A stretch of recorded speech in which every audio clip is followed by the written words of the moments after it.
Je me suis réveillé d'un coma de 6 mois. Mon fils m'a dit « Papa, j'ai donné ta maison à mes beaux-parents. Je pensais que tu allais mourir. » Ma belle-fille a ajouté « Trouvez-vous un autre endroit où vivre. » J'ai pris mon sac et je suis parti. 3 heures plus tard, quand ils sont rentrés à la maison, le cri de stupeur a résonné dans tout le quartier. Tu connais cette sensation de te réveiller sans reconnaître où tu es. C'est exactement comme ça que je suis revenu à la vie, mais je n'étais pas dans mon lit. J'étais dans une chambre blanche, froide, avec cette odeur de désinfectant et ce bip irritant des machines autour de moi. Mes yeux ont mis du temps à faire la mise au point. La lumière du plafond était trop forte, agressive. J'ai essayé de bouger les doigts et ils ont répondu lentement, comme s'ils ne m'appartenaient plus. Une infirmière est entrée en courant quand le moniteur s'est activé. Elle m'a regardé comme si elle avait vu un fantôme. « Docteur Blanchard, vite !» Le patient de la chambre 6 s'est réveillé. Réveillé. Ce mot sonnait étrange à mes oreilles. Réveillé de quoi? Dans les minutes qui ont suivi, des médecins sont entrés. Ils ont posé des questions que je pouvais à peine traiter. « Monsieur Moreau, savez-vous quel jour on est? Savez-vous où vous êtes ?» Ma bouche était sèche, ma gorge me brûlait. J'ai réussi à murmurer. « Hôpital. Oui, monsieur. Vous avez eu un accident il y a 6 mois. Vous étiez dans le coma. Franchement, nous ne nous attendions pas à ce que vous vous réveilliez. 6 mois. » Ces mots sont tombés comme une pierre dans mon estomac. Si vous voulez comprendre comment un père peut être trahi de la manière la plus cruelle qui soit, restez jusqu'à la fin de cette histoire et abonnez-vous à la chaîne Les Conseils du Sage, parce que vous n'oublierez jamais ce que je m'apprête à vous raconter. C'est alors que j'ai entendu des voix familières dans le couloir. Mon cœur a fait un bond. C'était Julien, mon fils unique. Après 6 mois perdu dans une obscurité sans fin, j'allais le revoir. Mais quand il est entré dans la chambre, quelque chose n'allait pas. Son visage exprimait la surprise. Oui, mais ce n'était pas cette joie qu'un père s'attend à voir. C'était plutôt de la gêne, et à côté de lui se tenait Stéphanie, ma belle-fille, avec une expression que je ne lui avais jamais vue. Dure, froide. « Papa. » Julien s'est approché lentement, comme s'il avait peur de moi. « Tu t'es vraiment réveillé ?» « Bien sûr que je me suis réveillé, mon fils. » Ma voix est sortie faible, mais j'ai essayé de sourire. « Dieu merci, je me suis réveillé. » Le silence qui a suivi était pesant. Stéphanie a croisé les bras et Julien l'a regardé avant de me regarder à nouveau. Il a pris une grande inspiration, et ce qui est sorti de sa bouche a détruit chaque morceau de moi qui était encore en train de se remettre. « Papa, il faut que je te dise quelque chose à propos de la maison. » Ma maison. La maison où je l'avais élevée seule après la mort de sa mère. La maison que Madeleine et moi avions construite pierre par pierre, où chaque recoin gardait un souvenir de nous. J'ai donné la maison aux parents de Stéphanie. Pendant une seconde, j'ai cru que j'étais encore dans le coma, que c'était un cauchemar confus comme ceux que donne la fièvre. Mais non. Julien a continué à parler, et chaque mot était un coup de poignard. « Les médecins ont dit que tu ne reviendrais pas, papa. Ils ont dit que ton cerveau était abîmé, que c'était fini, et les parents de Stéphanie allaient être expulsés. Ils n'avaient nulle part où aller. La maison était vide, tu n'allais plus t'en servir. Alors, tu as donné ma maison. Ce n'était pas une question, c'était un constat. Et ma voix est sortie dans un souffle. Stéphanie a fait un pas en avant, et ce qu'elle a dit était pire que tout. Écoutez, monsieur Moreau, on sait que c'est compliqué, mais la vérité c'est que mes parents ont déjà emménagé. Ils ont déjà tout organisé. Vous allez devoir trouver un autre endroit où vivre quand vous sortirez d'ici. Trouvez-vous un autre endroit où vivre. » Ces mots ont résonné dans ma tête, tandis que je les regardais tous les deux. Mon fils, le bébé que j'avais bercé quand il pleurait de colique, que j'avais porté dans mes bras quand il s'était cassé le bras à 9 ans, pour qui j'avais payé une grande école en vendant les actions que j'avais héritées de mon père. Il était là, me disant que je n'avais plus de maison et espérant que j'accepte tranquillement. Quelque chose s'est brisé en moi à ce moment-là, mais ce n'était pas la partie qui pleure, c'était la partie qui fait confiance, la partie qui croit, la partie qui pardonne sans réfléchir. J'ai demandé qu'on m'apporte mon sac, les effets personnels qui étaient avec moi quand j'étais entré à l'hôpital. Mes mains tremblaient. Elles tremblent encore quand je m'en souviens, mais j'ai réussi à attraper le sac à dos. « Papa, qu'est-ce que tu vas faire ?» Julien a demandé, et pour la première fois, j'ai entendu quelque chose qui ressemblait à de l'inquiétude dans sa voix. Je me suis levé du lit avec l'aide de l'infirmière. Mes jambes étaient faibles, après 6 mois sans les utiliser, mais je n'allais pas les laisser me voir m'effondrer. Pas là, pas devant eux. Je vais faire exactement ce que ta femme m'a ordonné, Julien. Je vais chercher un autre endroit. Je suis sorti de cette chambre sans regarder en arrière. J'ai entendu Stéphanie chuchoter quelque chose, mais je n'ai pas voulu savoir quoi. Chaque pas dans le couloir de cet hôpital était une torture physique, mais j'ai continué. La réceptionniste m'a aidé à appeler un taxi, inquiète de mon état. « Monsieur, vous êtes sûr de vouloir sortir maintenant ?»« Absolument sûr. » 3 heures plus tard, quand Julien et Stéphanie sont retournés à la maison qui était la mienne, eh bien, ça, vous ne le découvrirez que si vous restez avec moi jusqu'à la fin. Mais avant de continuer, vous devez comprendre qui j'étais, parce que ce qu'ils m'ont fait, ce n'était pas seulement voler une maison, c'était effacer toute une vie. Je m'appelle Henri Moreau, j'ai 69 ans, et pendant 35 ans, j'ai été professeur de littérature au lycée régional de Lyon. Je n'étais pas de ces professeurs qui se contentent de recopier le cours au tableau. Je faisais pleurer mes élèves en leur lisant Victor Hugo.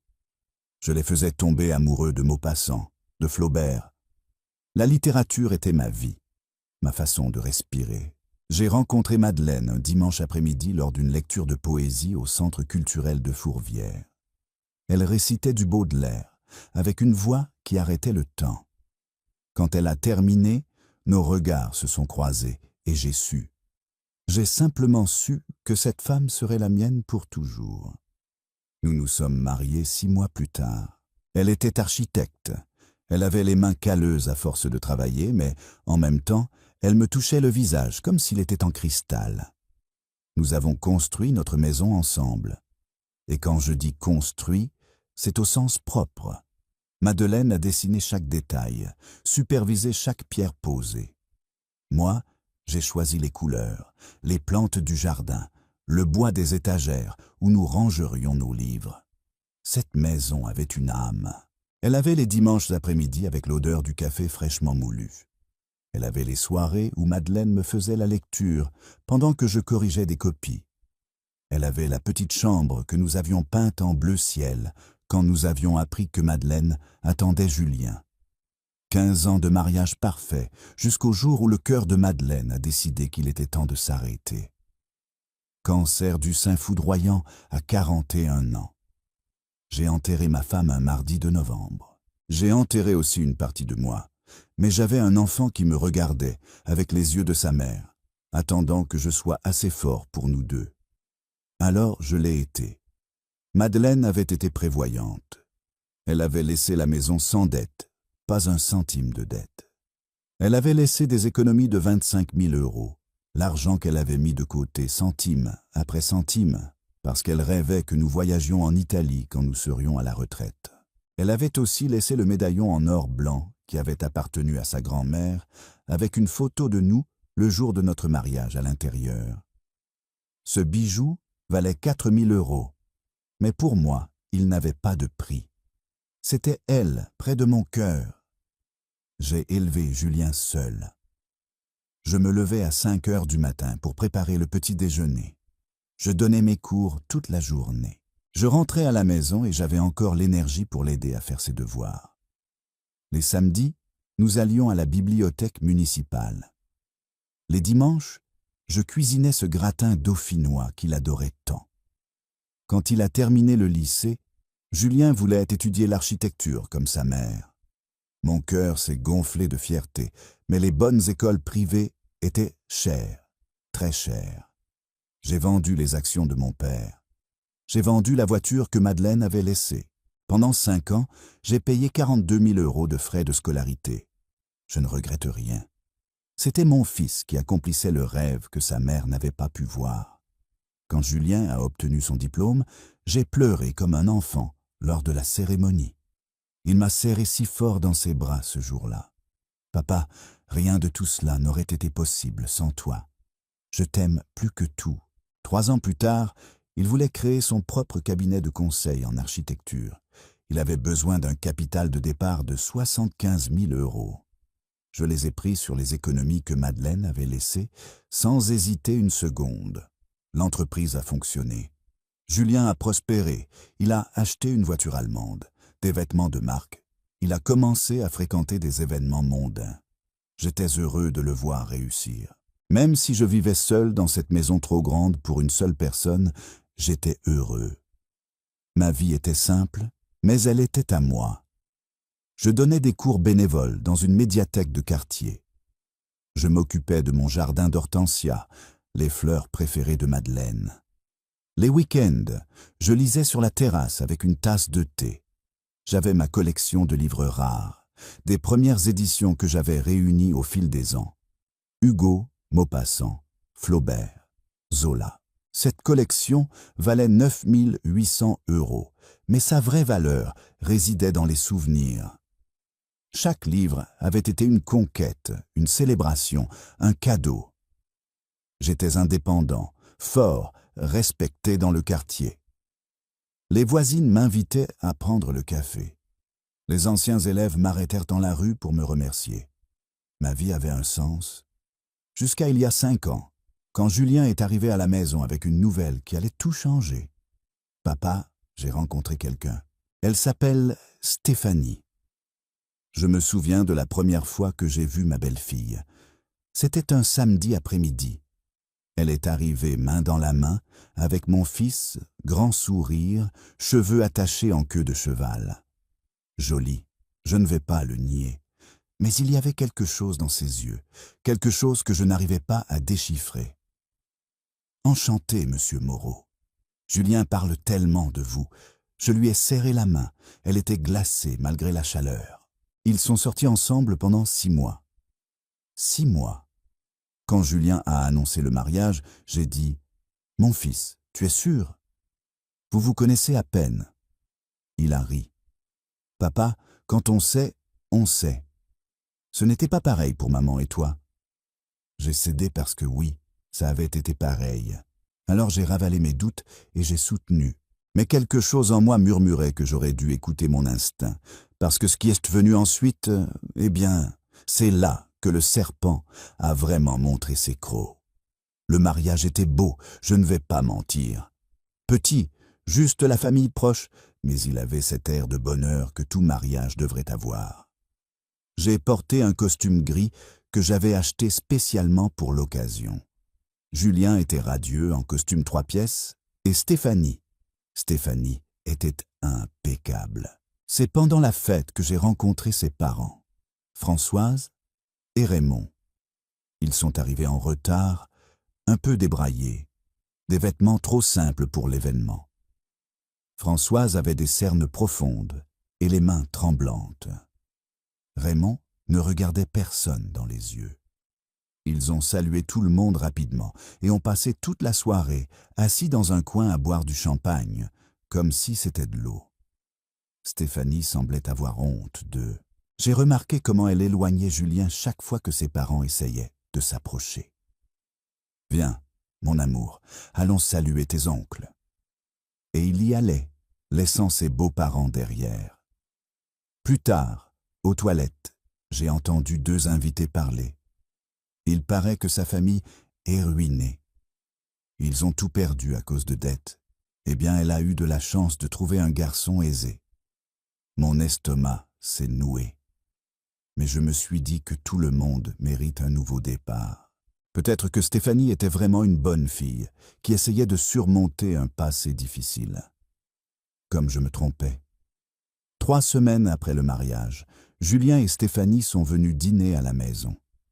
J'ai préparé un gratin dauphinois, cette recette que mon fils adorait depuis l'enfance. J'ai mis la table avec la nappe en lin, que je n'utilisais que pour les grandes occasions. J'ai allumé des bougies. Je voulais qu'ils se sentent chez eux. Stéphanie est arrivée en balayant tout du regard. Ce n'était pas de l'admiration, c'était de l'évaluation, comme si elle calculait la valeur de chaque objet. « Oh, monsieur Moreau, quelle grande maison pour vivre seul !» Le commentaire avait l'air désinvolte, mais il y avait du venin caché. « C'est la maison que j'ai construite avec ma femme.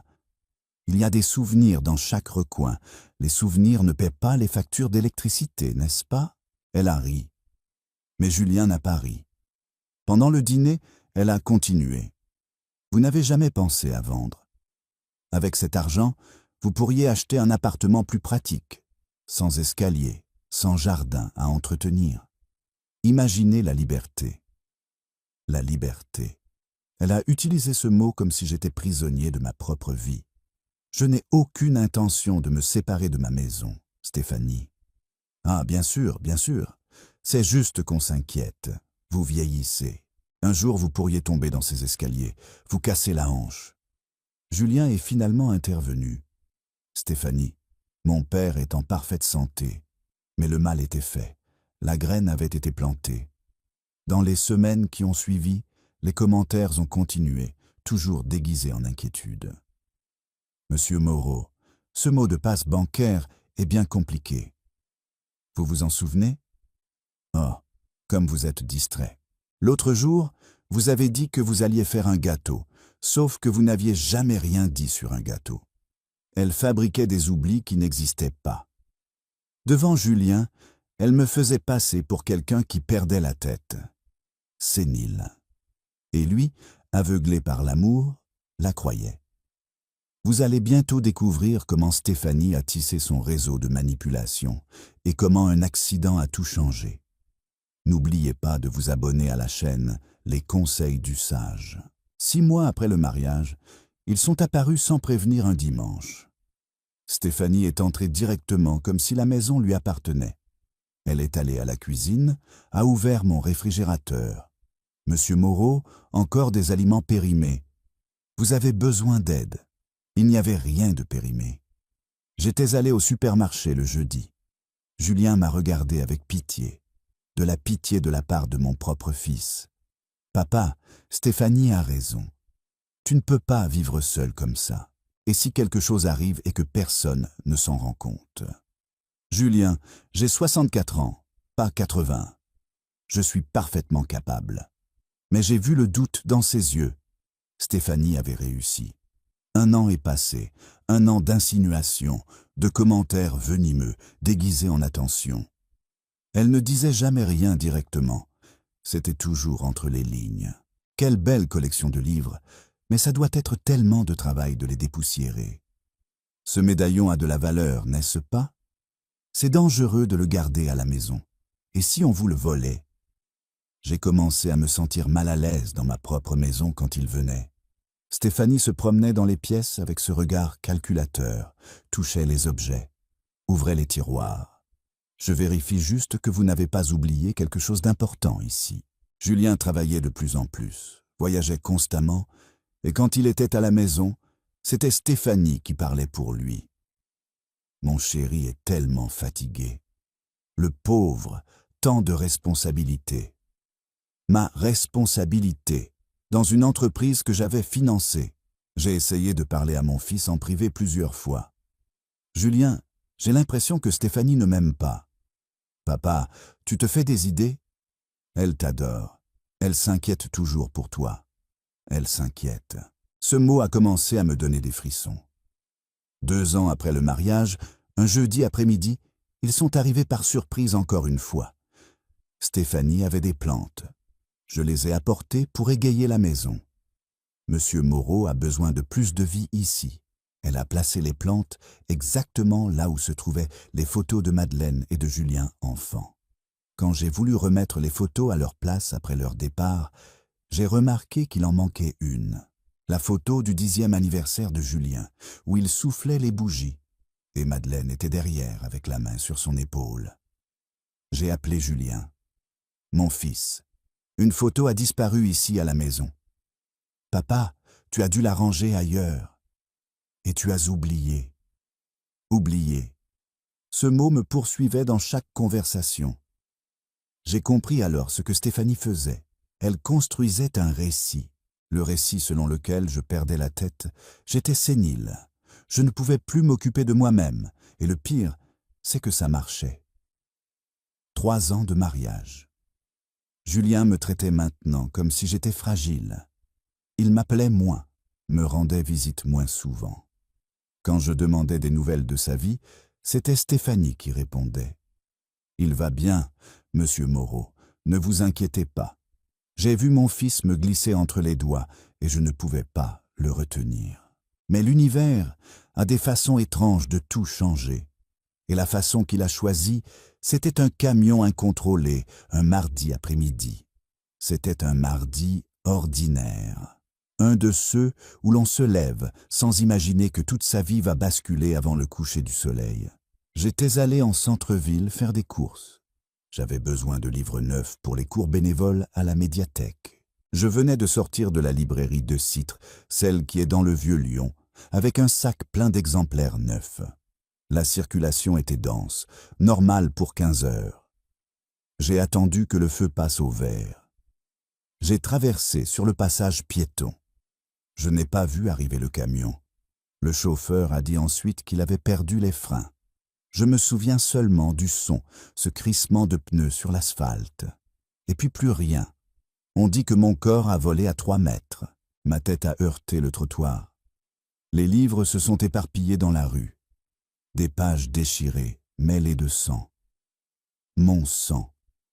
L'ambulance est arrivée en 10 minutes. Ils m'ont transporté inconscient à l'hôpital civil de Lyon. Traumatisme crânien grave, hémorragie interne. Les médecins ne donnaient pas beaucoup d'espoir. Julien est arrivé 4 heures plus tard. Stéphanie avec lui. Il raconte qu'il s'est effondré en me voyant dans cet état. Des tubes partout, le visage gonflé, des ecchymoses violettes couvrant mes bras. Papa, il a tenu ma main. Papa, tu vas t'en sortir. Il faut que tu t'en sortes. Mais je n'ai pas entendu. J'étais déjà loin, très loin. Je suis entré dans le coma cette nuit-là. Les médecins ont été clairs. Traumatisme sévère, œdème cérébral étendu, pronostic réservé. En clair, très peu de chances de se réveiller. Et si je me réveillais, je serais probablement un légume. La première semaine a été critique. Julien a dormi à l'hôpital. Stéphanie aussi est restée. Mais j'ai compris plus tard, à travers les récits des infirmières que j'ai connues à mon réveil, qu'elle ne consolait pas son mari. Elle observait, elle calculait. La 2e semaine, les médecins ont eu la réunion. Cette conversation que personne ne veut avoir. « Monsieur Julien, nous devons être réalistes. Votre père a subi un traumatisme sévère. Monsieur Moreau pourrait ne pas se réveiller, et même s'il se réveille, les dommages neurologiques pourraient être irréversibles. C'est là que quelque chose a changé. » Julien rendait encore visite tous les jours, mais Stéphanie a commencé à murmurer des choses. J'ai découvert tout cela après, en rassemblant les pièces du puzzle, en parlant avec ceux qui étaient là. « Mon cœur, tu ne peux pas vivre dans cet hôpital éternellement. Ton entreprise a besoin de toi. Comment est-ce que je peux travailler en le sachant comme ça? Il ne sait pas que tu es là, Julien. Les médecins ont dit qu'il ne sent rien. Semaine 3, les visites sont passées à 1 jour sur 2. Semaine 4, seulement les week-ends. C'est au 2e mois que Stéphanie a véritablement lancé son attaque. Une infirmière du nom de Sophie m'a tout raconté après, quand je me suis réveillé. Elle avait tout entendu. « Julien, il faut qu'on parle de quelque chose de sérieux. » Ils étaient dans le couloir de l'hôpital. Sophie rangeait des médicaments, au poste de soins tout près. Mes parents vont être expulsés. Le propriétaire a engagé une procédure judiciaire. Ils ont 3 semaines pour partir. Ce n'est pas le moment, Stéphanie. Ton père a une maison énorme, Julien. Vide, qui ne fait qu'accumuler les factures. Silence. Tu n'es pas en train de suggérer ce que je crois. Je suggère qu'on regarde la réalité en face. Ton père ne va pas revenir. Les médecins ont été clairs. Et même s'il revient, il ne sera plus le même. Il aura besoin de soins 24 heures sur 24. Un EHPAD, probablement. Stéphanie, tu crois que je veux ça? Je crois que tu dois être pragmatique. Ton père aurait honte de voir mes parents à la rue alors que cette maison est vide. Mensonge, mensonge immonde. Je n'aurais jamais eu honte d'aider qui que ce soit, mais pas au prix de ma propre dignité, et certainement pas en laissant des étrangers prendre ma maison. Mais Julien était vulnérable, épuisé, détruit de voir son père dans cet état. Je ne sais pas, Stéphanie, ça me semble mal. Ce qui est mal, c'est de laisser des gens à la rue quand il y a une solution. Réfléchis-y. Elle a planté la graine, puis elle a attendu. Semaine 10. Julien travaillait pratiquement sans repos, essayant de ne pas penser à son père dans ce lit, de ne pas penser qu'il n'entendrait peut-être plus jamais ma voix. Stéphanie est revenue à la charge, cette fois avec plus de force. Mon cœur, j'ai reçu l'avis d'expulsion pour mes parents. C'est définitif. La semaine prochaine, ils seront à la rue. Julien s'est pris la tête dans les mains. Qu'est-ce que tu veux que je fasse? Il y a un moyen légal. Tu es fils unique. Ton père n'a plus personne d'autre. Tu peux faire une procuration notariale, prendre temporairement la gestion de ses biens. C'est pour protéger Julien, protéger son patrimoine en attendant qu'il revienne. Et s'il revient et qu'il l'apprend. Stéphanie a pris son visage entre ses mains. S'il revient et que Dieu fasse qu'il revienne, on lui expliquera. Il comprendra. Il a toujours été généreux, n'est-ce pas? Il a toujours pensé aux autres. Généreux. Elle a utilisé mes propres qualités contre moi. Julien a hésité. Mais 3 jours plus tard, il a signé. Un avocat, ami de Stéphanie. J'ai découvert par la suite qu'il était véreux. Il avait déjà un dossier disciplinaire au barreau. Il a préparé les documents. Procuration notariale avec ma signature falsifiée. Acte de donation avec ma signature contrefaite. 3e mois de coma. Françoise et Raymond ont emménagé dans ma maison. 4e mois. Ils ont commencé à vendre mes affaires. Le médaillon en or blanc, avec la photo du mariage, vendu pour 2400 € dans une bijouterie du centre-ville. La moitié de sa valeur réelle. Ils avaient eu besoin d'argent vite. Ma collection de livres rares, mise en vente sur un site d'annonces comme lot de livres anciens, des livres qui valaient 8000 € pratiquement bradés. Les meubles que Madeleine et moi avions choisis ensemble, remplacés par des choses bon marché, sans histoire, sans âme. Julien est allé à la maison quelquefois. Sophie m'a raconté que Stéphanie inventait toujours des excuses pour qu'il n'y aille pas. « Mon cœur, tes beaux-parents font des travaux, mieux vaut attendre un peu. » Mais quand il insistait et qu'il y allait, il voyait les changements et sentait un nœud dans la poitrine. Il savait que c'était mal, mais Stéphanie le calmait toujours. C'est temporaire. Quand ton père ira mieux, on remettra tout en ordre. Sauf que je n'allais pas aller mieux. C'est ce que tout le monde croyait. 5e mois. Les visites étaient bimensuelles. Julien arrivait, tenait ma main, pleurait doucement. « Pardon, papa, pardon pour tout. » Mais le pardon ne rendait pas ma maison, ne rendait pas mes livres, ne rendait pas le médaillon qui était le dernier lien physique qui me rattachait à Madeleine. Et alors, au 6e mois, quand tout le monde m'avait déjà enterré vivant, mes yeux se sont ouverts.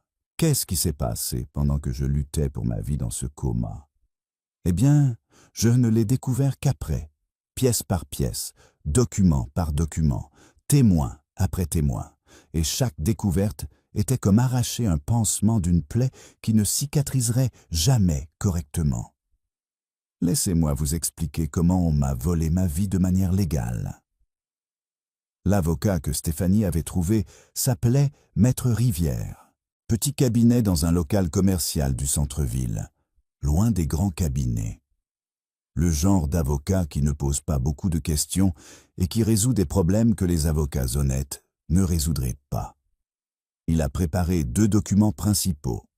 une procuration notariale donnant plein pouvoir et un acte de donation. Les deux nécessitaient ma signature. Détail. J'étais dans un coma profond depuis 3 mois.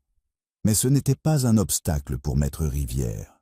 Il a pris d'anciens documents à moi que Julien avait, une procuration ancienne que je lui avais donnée il y a des années pour des démarches bancaires simples. Il a scanné ma signature, l'a reproduite parfaitement avec un logiciel spécialisé, puis l'a imprimée sur les nouveaux documents. Signature falsifiée. De même, il avait un contact dans une étude notariale, un employé corrompu qui apposait des authentifications de signature sans que la personne soit présente.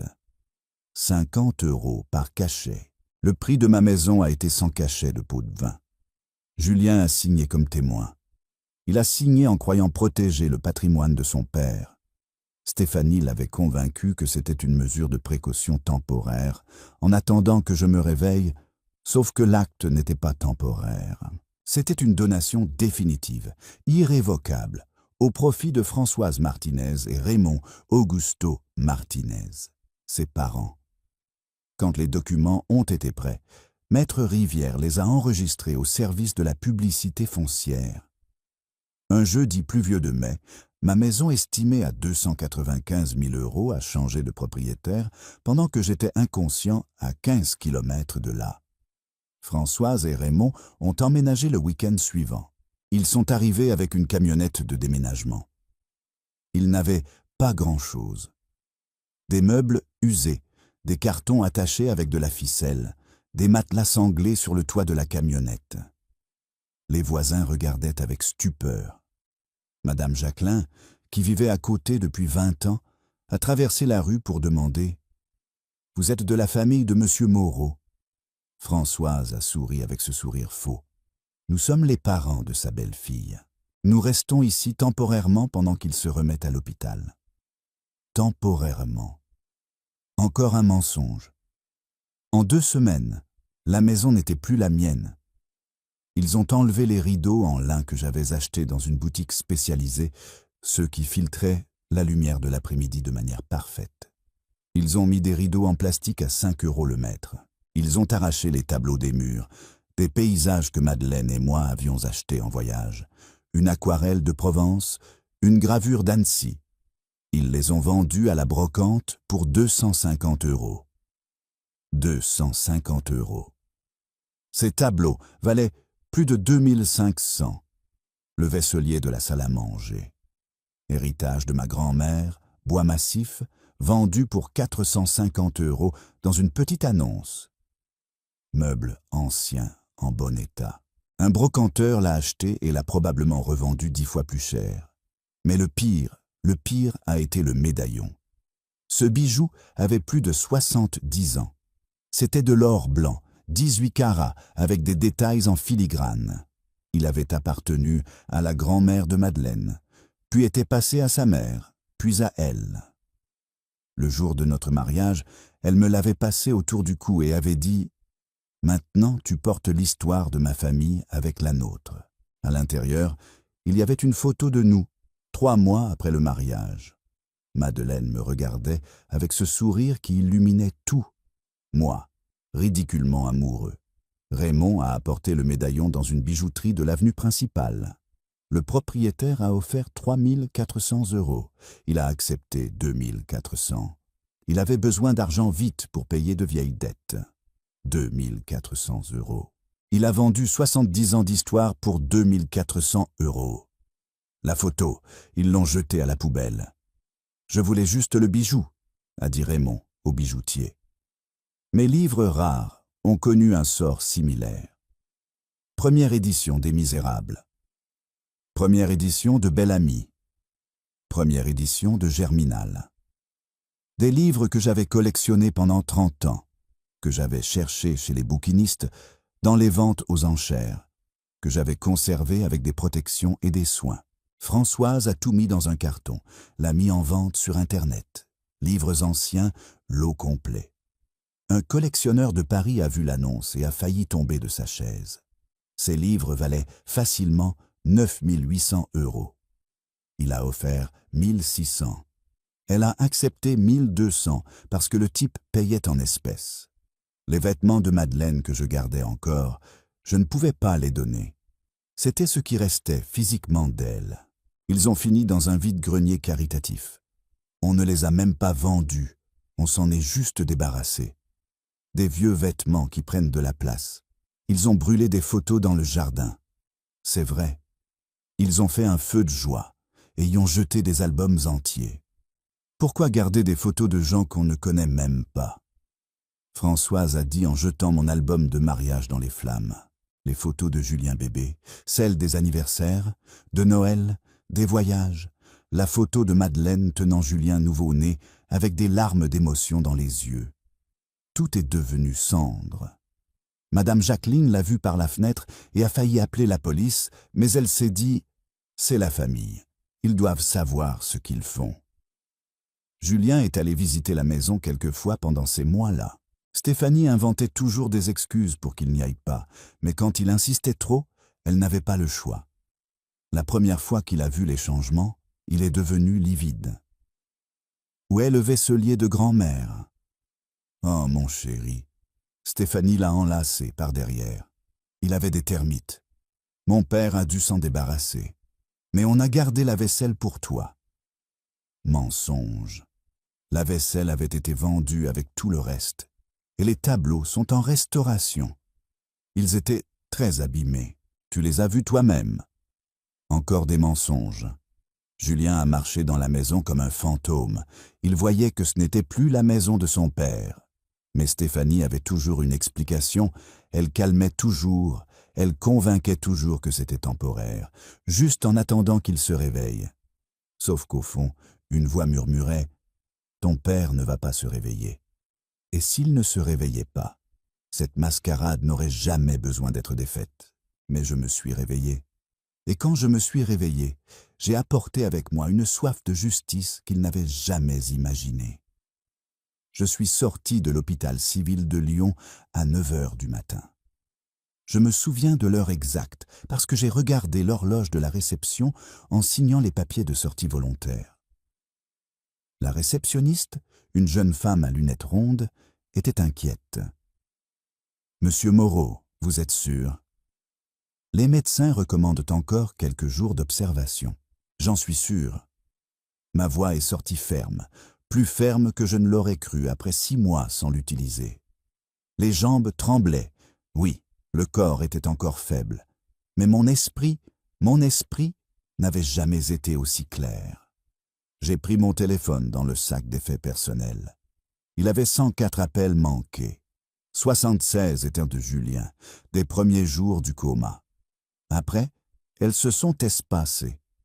Les dernières dataient d'il y a 2 semaines. J'ai commandé un taxi par l'application. Le chauffeur était un monsieur d'une 50aine d'années. Cheveux grisonnants, la radio passait de la chanson française en sourdine. « Où est-ce qu'on va, chef ?» J'ai donné l'adresse. Mon adresse. Ou du moins, ce qui était censé l'être. Pendant le trajet, j'ai regardé par la fenêtre. La ville avait si peu changé en 6 mois, mais elle semblait être une autre. Les mêmes rues, les mêmes feux rouges, la même boulangerie du coin, mais c'était une autre personne qui les regardait. 23 minutes plus tard, le taxi s'est arrêté devant ma maison. J'ai dit « ma maison ». Vieille habitude, le portail était différent. Il l'avait peint en vert foncé. Avant, il était beige, un beige doux que Madeleine avait choisi parce qu'il s'harmonisait avec la teinte des pierres. Vert foncé, bon marché, le genre de pot de peinture qu'on achète au Leroy Merlin du coin. J'ai payé la course. Le chauffeur a demandé si j'avais besoin d'aide pour entrer. J'ai refusé. Je suis descendu de voiture en sentant chaque muscle protester, mais debout, toujours debout. J'ai sonné, j'ai attendu, j'ai entendu des pas traîner de l'autre côté. La porte s'est ouverte et elle était là, Françoise. Cheveux en désordre, robe de chambre fleurie usée, pantoufles, odeur de café réchauffé et de cigarette. Elle m'a regardé comme si elle avait vu quelque chose d'impossible. Sa bouche s'est ouverte, s'est refermée, s'est ouverte à nouveau. Henri, est-ce que je peux entrer? Ce n'était pas une question, c'était un test.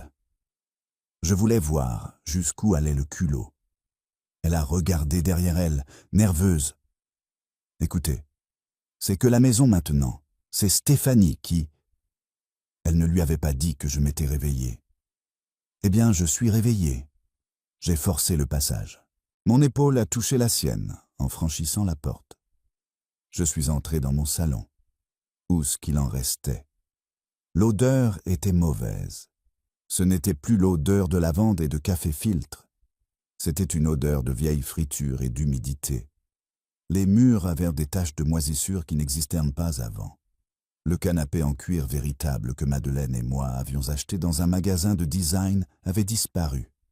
À sa place, un canapé en tissu marron avec le velours élimé. La bibliothèque en chêne avec mes livres, remplacée par une de ces étagères en aggloméré blanc écaillé dans un coin, avec des babioles au hasard, des poupées en porcelaine bon marché, des vases en plastique. Aucun livre. J'ai marché lentement dans le salon. Chaque pas était un coup de poignard, mais je n'ai rien laissé paraître. Visage de pierre, main ferme. Raymond est apparu de la cuisine, ventre tendant le maillot, bière à la main. 10h30 du matin. Qu'est-ce que vous faites ici? Je suis venu chercher quelques-unes de mes affaires. Françoise s'est ressaisie. Le choc initial s'est transformé en arrogance. Il n'y a rien à vous ici. Stéphanie a déjà prévenu. Cette maison est à nous maintenant. Tout est en règle. En règle. J'ai cligné des yeux. Comment ça? Le transfert a été fait dans les règles. Enregistré. Légal. Raymond a fait un pas en avant. Poitrine gonflée, essayant d'intimider. Écoutez, vous êtes en convalescence, non? Alors vous feriez mieux de partir tranquillement. Notre gendre a tout réglé correctement. Tous les papiers sont en ordre. Vous êtes encore confus à cause de l'accident. Confus. Toujours ce mot. J'ai monté l'escalier. Ils m'ont suivi. Hé, où est-ce que vous croyez aller? Je suis allé droit dans ma chambre. La porte était ouverte. J'ai fait 3 pas à l'intérieur et j'ai dû me retenir au chambranle. Rien. Il ne restait rien. Le lit matrimonial en bois noble, où j'avais dormi avec Madeleine pendant 15 ans, avait disparu. Il y avait un sommier simple avec des draps usés. La commode avec miroir où je rangeais mes bijoux avait disparu. Une penderie en métal avec de vieux vêtements suspendus.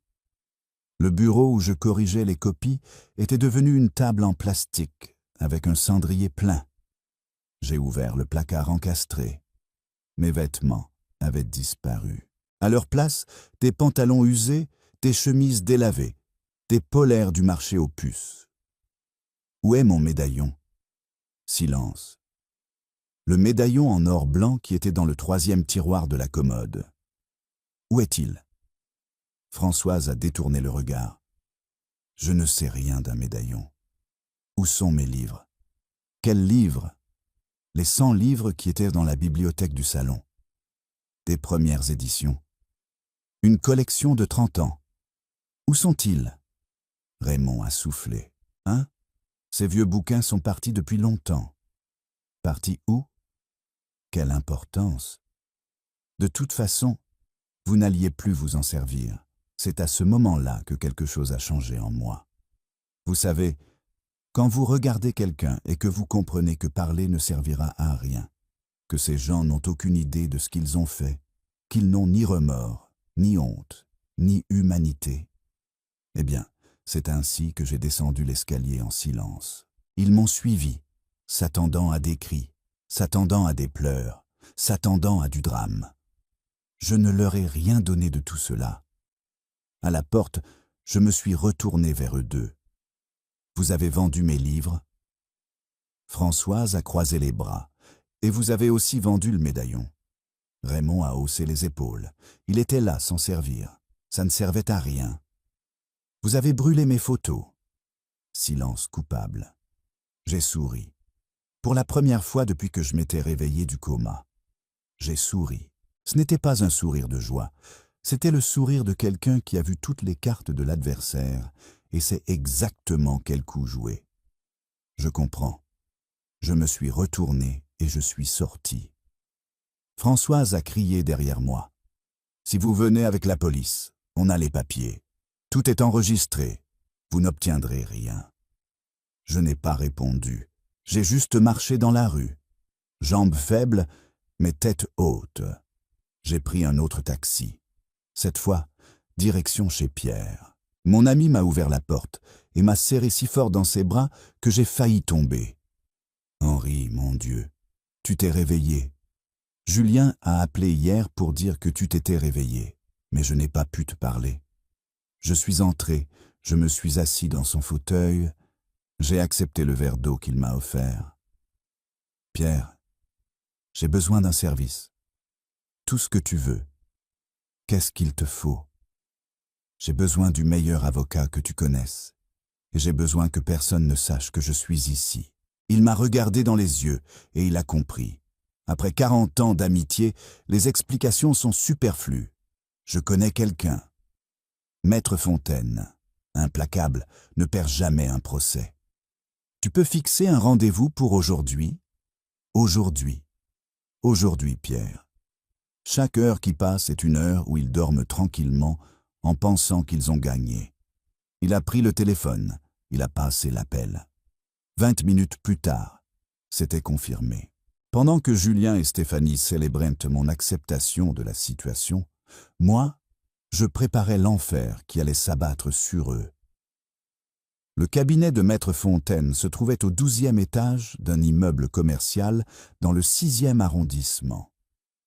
Vitres teintées, réception avec sol en marbre, secrétaire impeccable qui m'a offert un café dès mon arrivée. Je portais encore les vêtements avec lesquels j'étais sorti de l'hôpital. Survêtement gris, chemise blanche, simple, basket à scratch. J'avais l'air d'un petit vieux inoffensif qui s'était perdu dans le mauvais immeuble. Les apparences sont trompeuses. Maître Fontaine m'a reçu personnellement. Un homme d'une 50aine d'années, costume bleu marine impeccable, lunettes à monture fine, poignée de main ferme. Le genre d'avocat qui coûte cher, mais qui livre des résultats. Monsieur Moreau, Pierre m'a brièvement parlé de votre situation, mais j'ai besoin que vous me racontiez tout. Chaque détail compte. Je me suis assis dans le fauteuil en cuir face à son bureau. J'ai pris une grande inspiration et j'ai tout raconté. L'accident, le coma, le réveil que personne n'attendait. La bombe que mon fils m'avait lâchée à peine réveillé. La maison transférée, les beaux-parents installés, les biens vendus, le médaillon, les livres, les photos brûlées. Maître Fontaine prenait des notes, mais à un moment, il a arrêté d'écrire et m'a simplement regardé. « Monsieur Moreau, avez-vous conscience de l'ampleur du délit commis contre vous? Oui, c'est pour ça que je suis ici. » Il s'est adossé à son fauteuil. Falsification de documents, escroquerie aggravée, abus de confiance, recel de biens. Selon ce que nous trouverons, il pourrait y en avoir davantage. Peut-on renverser la situation? Oui, mais ce sera la guerre, monsieur Moreau.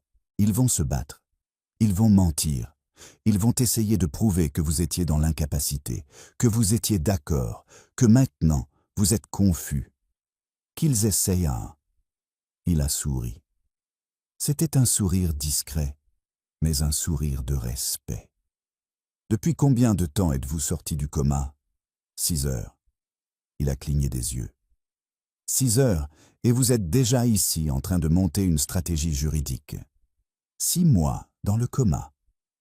Ça laisse beaucoup de temps pour réfléchir. Mensonge. Je n'étais pas conscient dans le coma, mais ça sonnait bien. Maître Fontaine a tapé sur le bureau. Bien, nous allons avoir besoin de preuves. Beaucoup de preuves.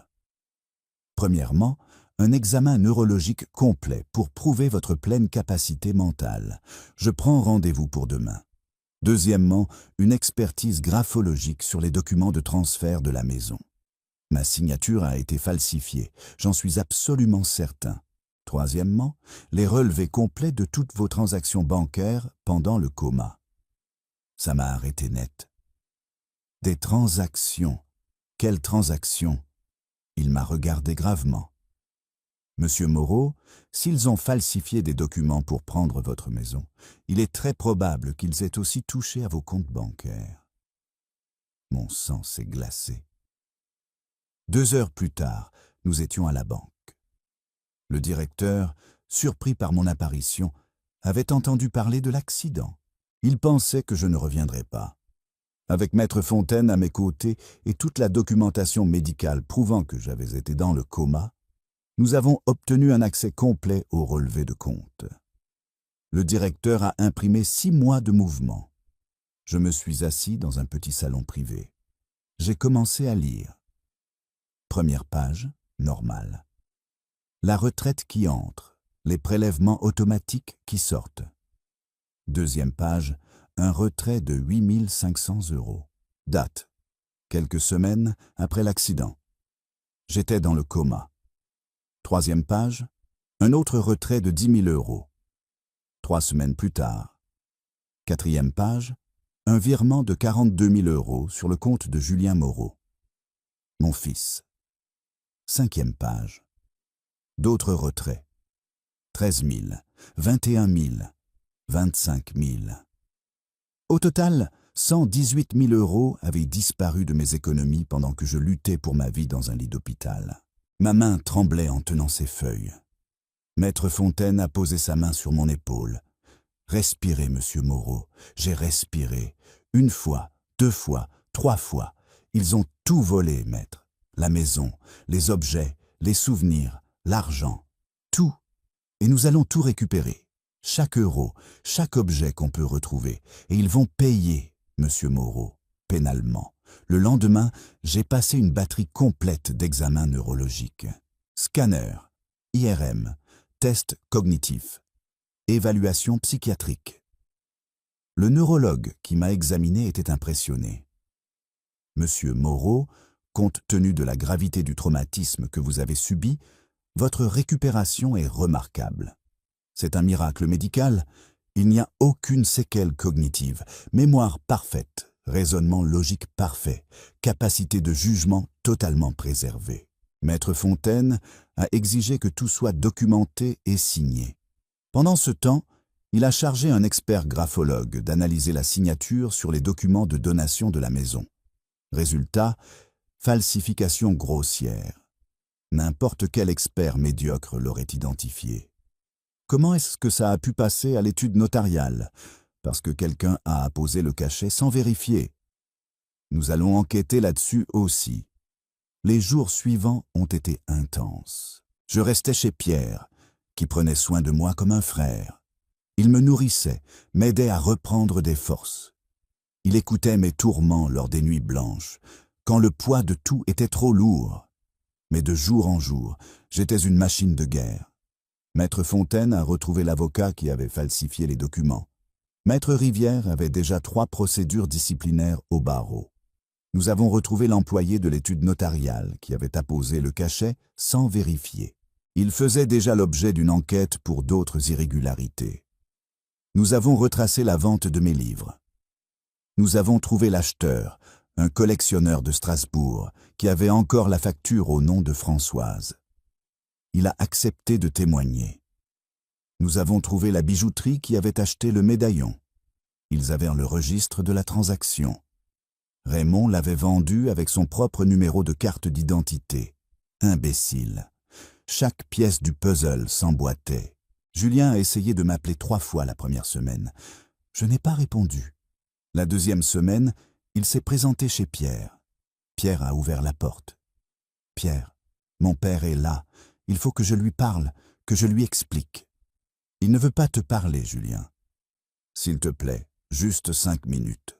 Je peux tout arranger, je peux tout annuler. » Tu aurais dû y penser avant. Il a fermé la porte au nez de mon fils. 15 jours après mon réveil du coma, Maître Fontaine est entré dans le cabinet avec une clé USB à la main et un sourire qui m'a fait me redresser sur ma chaise. « Monsieur Moreau, j'ai obtenu quelque chose qui va tout changer. L'hôpital civil de Lyon possède des caméras de surveillance dans les espaces communs, couloirs, salles d'attente, et certaines captent le son. Mon cœur s'est accéléré. J'ai obtenu une autorisation judiciaire pour accéder aux enregistrements couvrant la période de votre coma. Et j'ai trouvé, eh bien, il vaut mieux que vous le voyiez par vous-même. Il a branché la clé USB sur le portable, a ouvert un fichier. Date. 10 semaines après mon accident. Couloir du 4e étage de l'hôpital. Image en noir et blanc, mais nette. Stéphanie et Julien sont apparus à l'écran. Ils étaient seuls. Elle a pris son bras, l'a tiré plus près, a commencé à parler. Le son était étouffé, mais on comprenait parfaitement. Et ce que j'ai entendu dans cet enregistrement était la preuve que mon fils n'avait pas seulement été faible, il avait été complice. Maître Fontaine a monté le volume.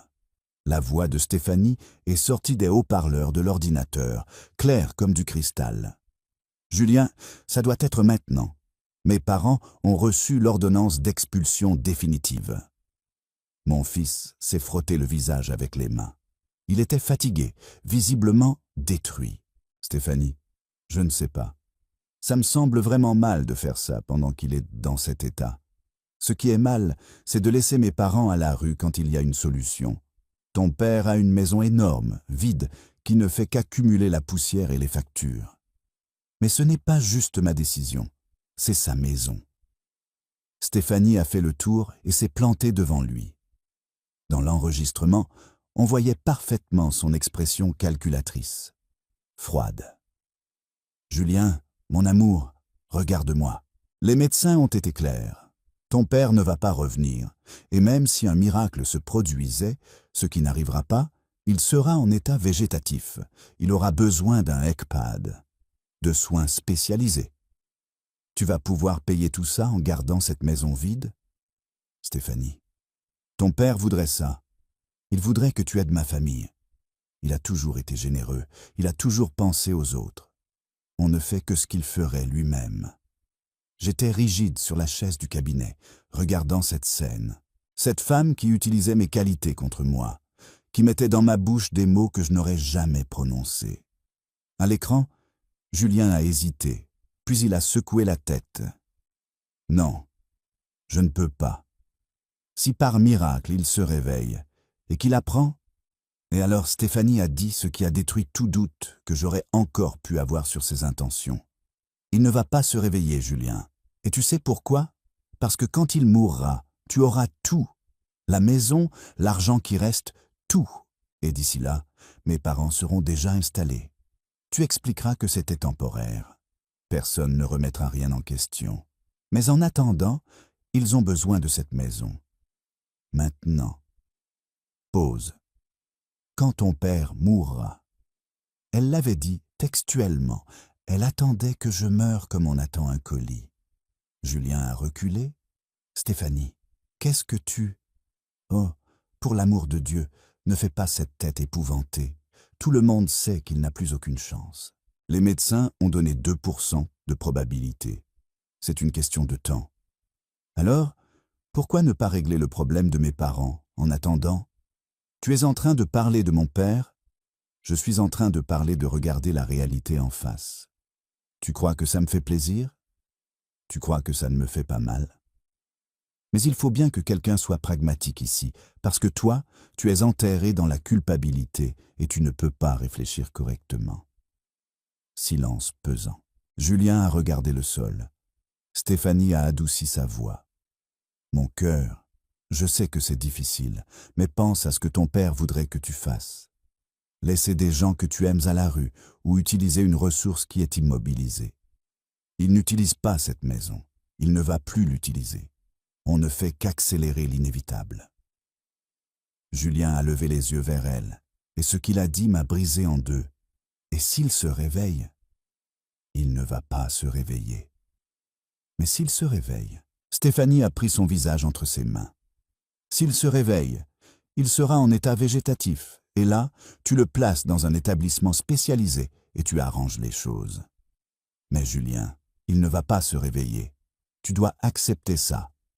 Il a hoché la tête lentement, comme en train de se convaincre. D'accord, je vais parler à cet avocat dont tu m'as parlé. Stéphanie a souri. Elle l'a embrassé sur la bouche. Tu fais ce qu'il faut. Ton père serait fier. L'enregistrement s'est terminé. Je tremblais, littéralement. Je tremblais de rage contenue. Maître Fontaine a mis le vidéo en pause. Il y en a d'autres. 2 autres conversations que nous avons récupérées, mais celle-ci suffit déjà à prouver la préméditation et la mauvaise foi. Montrez-moi le reste. Il a hésité. Monsieur Moreau, peut-être qu'il vaudrait mieux. Montrez-le-moi.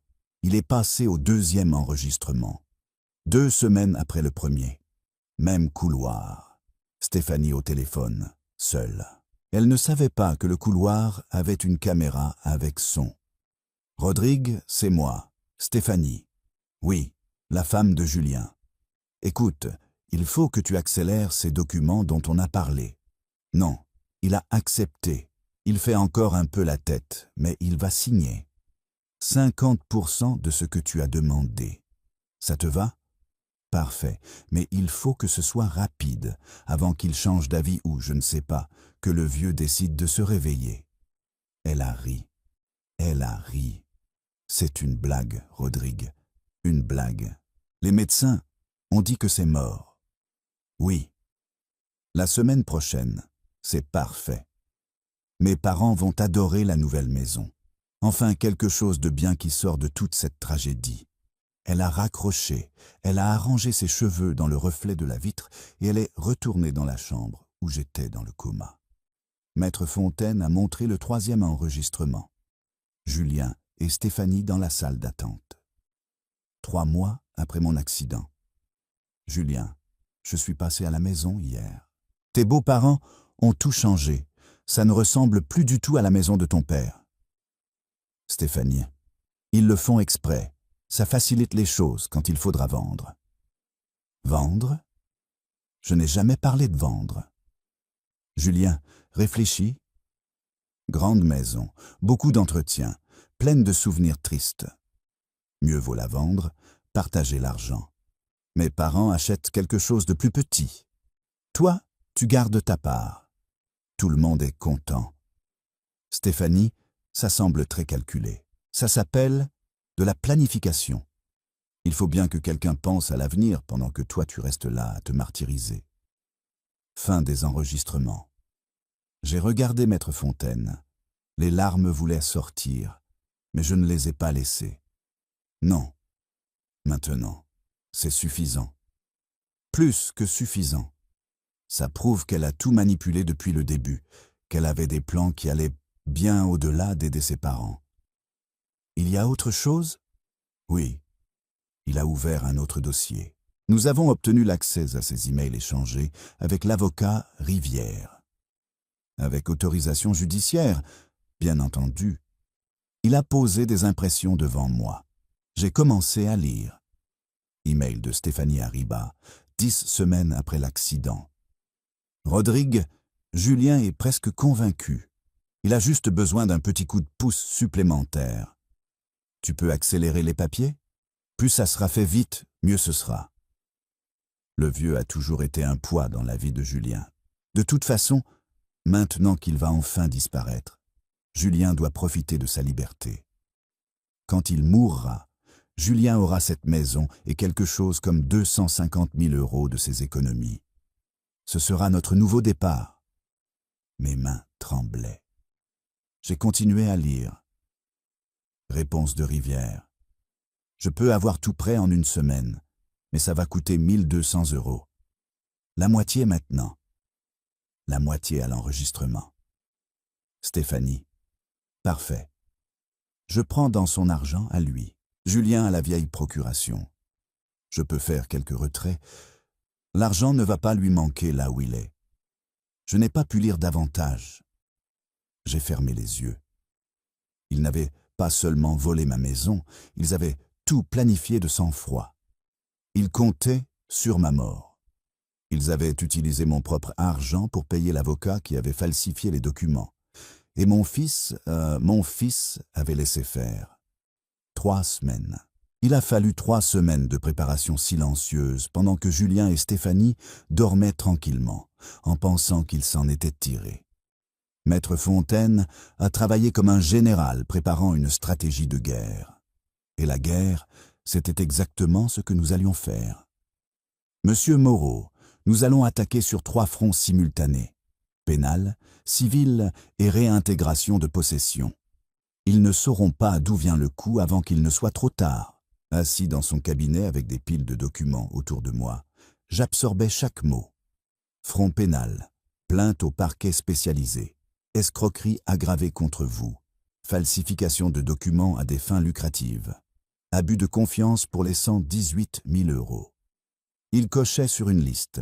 Stéphanie et l'avocat Rivière sont les cibles principales. Préméditation prouvée par les emails et les enregistrements. Peine prévue, de 3 à 8 ans. Et Julien, pause lourde. Votre fils est également impliqué. Il a retiré de l'argent, signé des documents, en sachant que vous étiez dans l'incapacité. Peu importe qu'il ait été manipulé. Devant la loi, il a commis un délit. Peine prévue, 2 à 5 ans. J'ai avalé difficilement. C'était mon fils, mais il fallait en passer par là. Front civil, demande de dommages et intérêts matériels et moraux. Nous allons réclamer chaque euro dépensé, chaque objet vendu, plus une compensation pour la souffrance causée. Combien? 295 000 €. 118 000 d'argent volé, 92 000 d'objets vendus en dessous de leur valeur et 85 000 de préjudice moral. C'est conservateur. Nous pourrions demander plus. Je ne veux pas plus. Je veux ce qui est juste. Il a souri de cette façon qui indiquait le respect. C'est pour ça que vous allez gagner. Le juge adore une demande raisonnable. Front, réintégration de possession avec ordonnance d'urgence. Nous allons prouver la falsification documentaire et demander que la maison vous soit restituée immédiatement. Avec l'expertise graphologique et les emails, c'est pratiquement garanti. Combien de temps avant d'obtenir ça? Avec le bon juge, 1 semaine. J'ai déposé la requête ce matin. Audience programmée pour lundi. On était vendredi. Il restait 3 jours. Ils sont au courant de quelque chose? Rien. J'ai pris d'extrêmes précautions. Aucun document n'a encore été signifié. Lundi matin, un huissier va frapper à la porte de cette maison avec l'ordonnance de réintégration. 2 heures pour évacuer, sans négociation. Je me suis adossé à ma chaise. Après des semaines de tension contenue, j'étais enfin tout prêt. Et les beaux-parents, Françoise et Raymond, répondent aussi pénalement. Recel et appropriation de biens. Il s'avère qu'ils savaient que la maison ne leur appartenait pas légitimement. Les emails prouvent que Stéphanie leur avait tout raconté. Maître Fontaine a glissé un autre document sur le bureau. J'ai trouvé ceci en enquêtant sur leurs antécédents. Raymond a déjà 2 condamnations pour escroquerie. Françoise répond pour émission de chèques sans provision. Ce sont des escrocs de bas étage qui pensaient avoir décroché le gros lot. Ils ont décroché la catastrophe. Ce week-end-là, je suis resté chez Pierre, en planifiant chaque détail. Il m'a aidé à dresser une liste complète de tout ce qui avait été volé. Chaque livre, chaque objet, chaque souvenir détruit. Julien a appelé le samedi pour la énième fois depuis mon réveil. Cette fois, j'ai répondu « Papa ?» Sa voix était chargée, de culpabilité, de peur, de désespoir. « Julien, papa, il faut qu'on parle, s'il te plaît. Je sais que j'ai tout gâché, mais je peux arranger les choses. Je peux faire partir les parents de Stéphanie. Lundi à 9 h du matin, tu auras ta conversation. Qu'est-ce que tu veux dire? Tu comprendras. » J'ai raccroché. Pierre m'a regardé depuis la cuisine. « Tu es sûr de vouloir faire ça? Il a attendu que je meure pour profiter de mon héritage, Pierre. J'en suis absolument sûr. Le dimanche est passé lentement. Je suis allé à la messe pour la première fois depuis l'accident. J'ai allumé un cierge pour Madeleine. J'ai murmuré « Mon amour, notre fils a perdu son chemin, mais je vais lui montrer comment revenir. » Le lundi est arrivé sous un ciel dégagé. Je me suis réveillé à 6 heures. J'ai mis les vêtements que j'avais préparés. Pantalon de costume noir, chemise blanche boutonnée, chaussures de ville. Je me suis coiffé. Je me suis regardé dans le miroir. Je n'étais plus l'homme qui s'était réveillé confus à l'hôpital il y a 6 mois. J'étais l'homme qui s'était battu pendant 69 ans pour en arriver là, et personne n'allait me prendre ça. Maître Fontaine est passé me chercher à 7h30 dans sa voiture. Il a vérifié les documents une dernière fois. L'huissier est déjà en route vers la maison avec l'ordonnance. 2 policiers l'accompagnent. À 9h pile, il frappe à la porte, et Julien recevra la signification de l'action pénale par un huissier séparé à son bureau. Également, à 9h, Stéphanie la recevra chez ses parents. Tout simultanément. Stratégie militaire.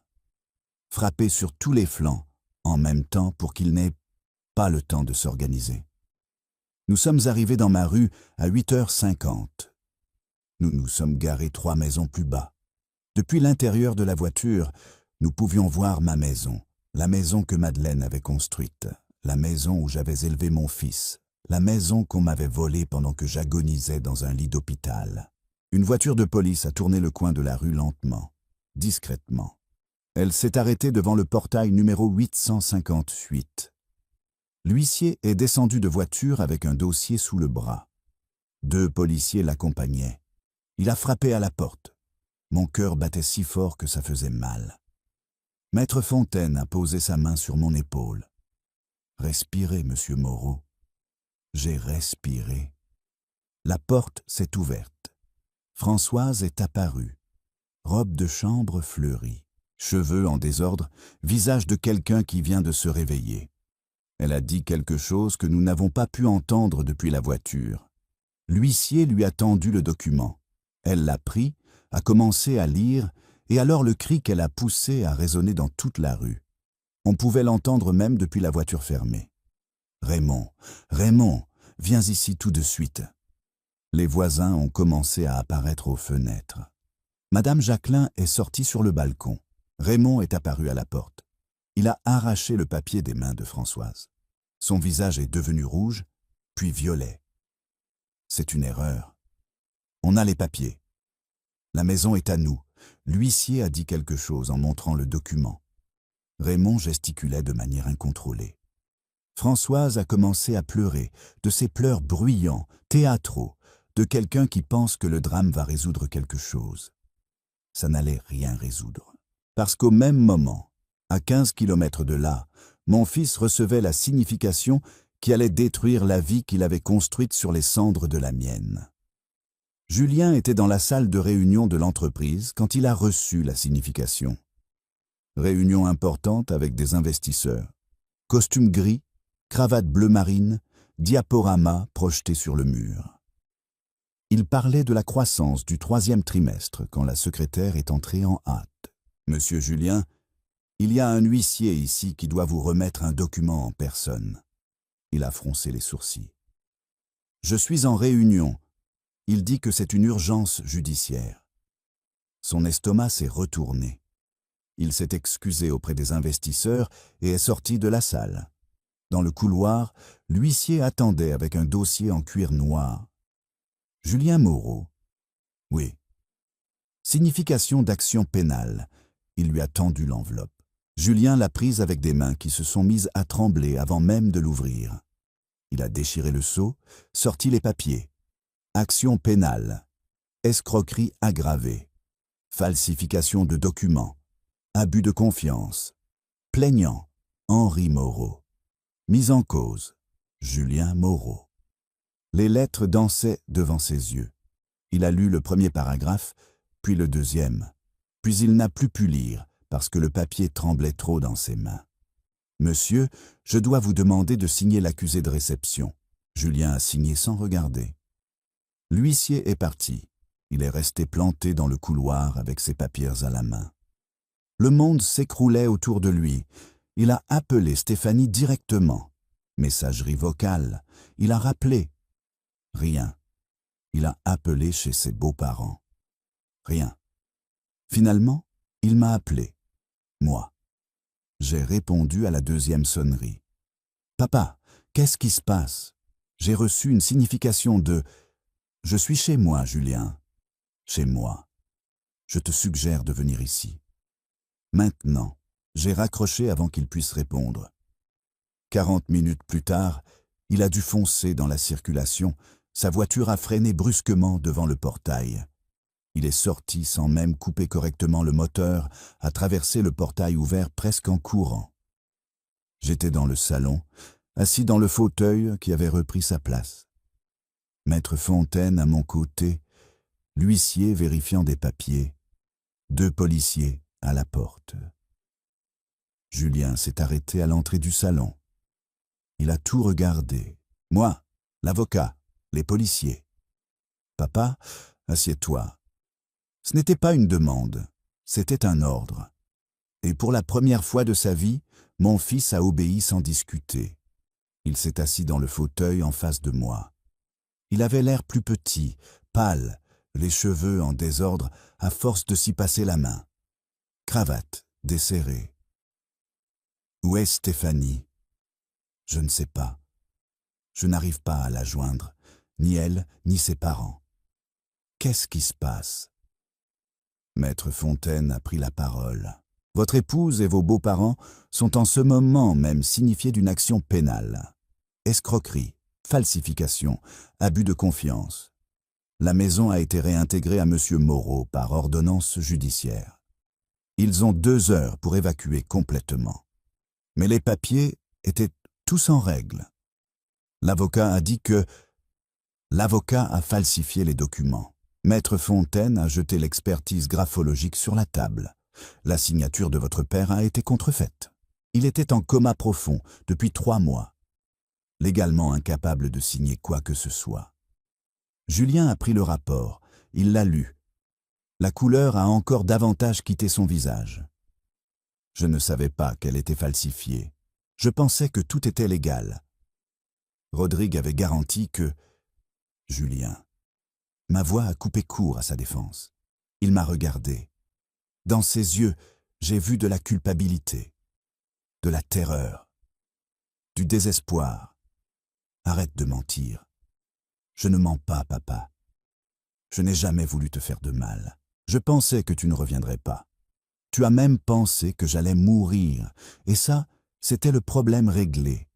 Silence pesant, étouffant. Ce n'était pas comme ça, ce n'était pas... Maître Fontaine a posé le portable sur la table, a tourné l'écran vers Julien. Alors, regardez ça. Il a appuyé sur lecture. L'enregistrement de l'hôpital a commencé. Stéphanie et Julien dans le couloir. La conversation sur la maison, sur quand il mourra, sur accélérer l'inévitable. Julien regardait d'abord avec confusion, puis avec une horreur grandissante. Quand ça s'est terminé, il avait des larmes qui coulaient. J'étais désespéré. Les médecins ont dit que tu n'avais aucune chance. Ils ont dit que même si tu te réveillais, tu serais en état végétatif. Et tu as cru ta femme plutôt que de croire en moi. Ma voix est sortie basse mais ferme. Tu as retiré 118 000 € de mes économies pendant que je luttais pour ma vie. Tu as laissé vendre mes livres, mon médaillon, brûler les photos de ta mère. Il s'est couvert le visage de ses mains, les épaules tremblantes. Je ne savais pas pour les photos, je ne savais pas pour le médaillon. Mais tu savais pour la maison, tu savais pour l'argent, et tu as laissé faire. Maître Fontaine a posé un autre document sur la table. Les emails. Voulez-vous savoir ce que votre femme planifiait d'autre? Julien a pris les papiers, a commencé à lire. À chaque ligne, il devenait plus pâle. Quand il est arrivé à la partie « Le vieux a toujours été un poids », il a lâché les papiers comme s'ils brûlaient. Elle a dit ça, et bien plus encore. Elle a tout planifié depuis le début. Elle t'a utilisé comme un outil. Il m'a regardé, yeux rouges, visage détruit. Papa, je suis désolé. Mon Dieu, je suis tellement désolé. J'ai été un idiot, j'ai été faible, j'ai été... Tu as été mon fils. Le fils que j'ai élevé seul. Le fils pour qui j'ai vendu des actions, vendu une voiture, payé une grande école, financé une entreprise. Et tu m'as jeté comme si j'étais un déchet. Non, ça n'a jamais été ça. Je t'aime, papa. Je t'ai toujours aimé. L'amour ne vole pas ma maison. L'amour ne compte pas ma mort comme un profit. L'amour ne laisse pas des étrangers brûler les souvenirs de ta mère. Chaque mot était un coup de poignard, et je voulais que ça fasse mal. Je voulais qu'il ressente un dixième de ce que j'avais ressenti quand je m'étais réveillé et que j'avais tout découvert. Julien est tombé à genoux devant moi, littéralement à genoux. « S'il te plaît, papa, pardonne-moi. Je vais tout arranger. Je rembourse chaque euro, je récupère chaque objet que je peux. Tu ne peux pas récupérer des photos qui sont devenues cendres. » Julien a enfoui son visage dans ses mains. Il sanglotait. Ces sanglots de quelqu'un qui est véritablement brisé. Mais je n'avais pas fini. Tu vas répondre pénalement. Toi, ta femme, ses parents, l'avocat, tous. Et tu vas rembourser chaque euro que vous m'avez volé. Il a levé la tête. Je paie tout. Je vends l'entreprise, s'il le faut. Mais s'il te plaît, ne m'abandonne pas.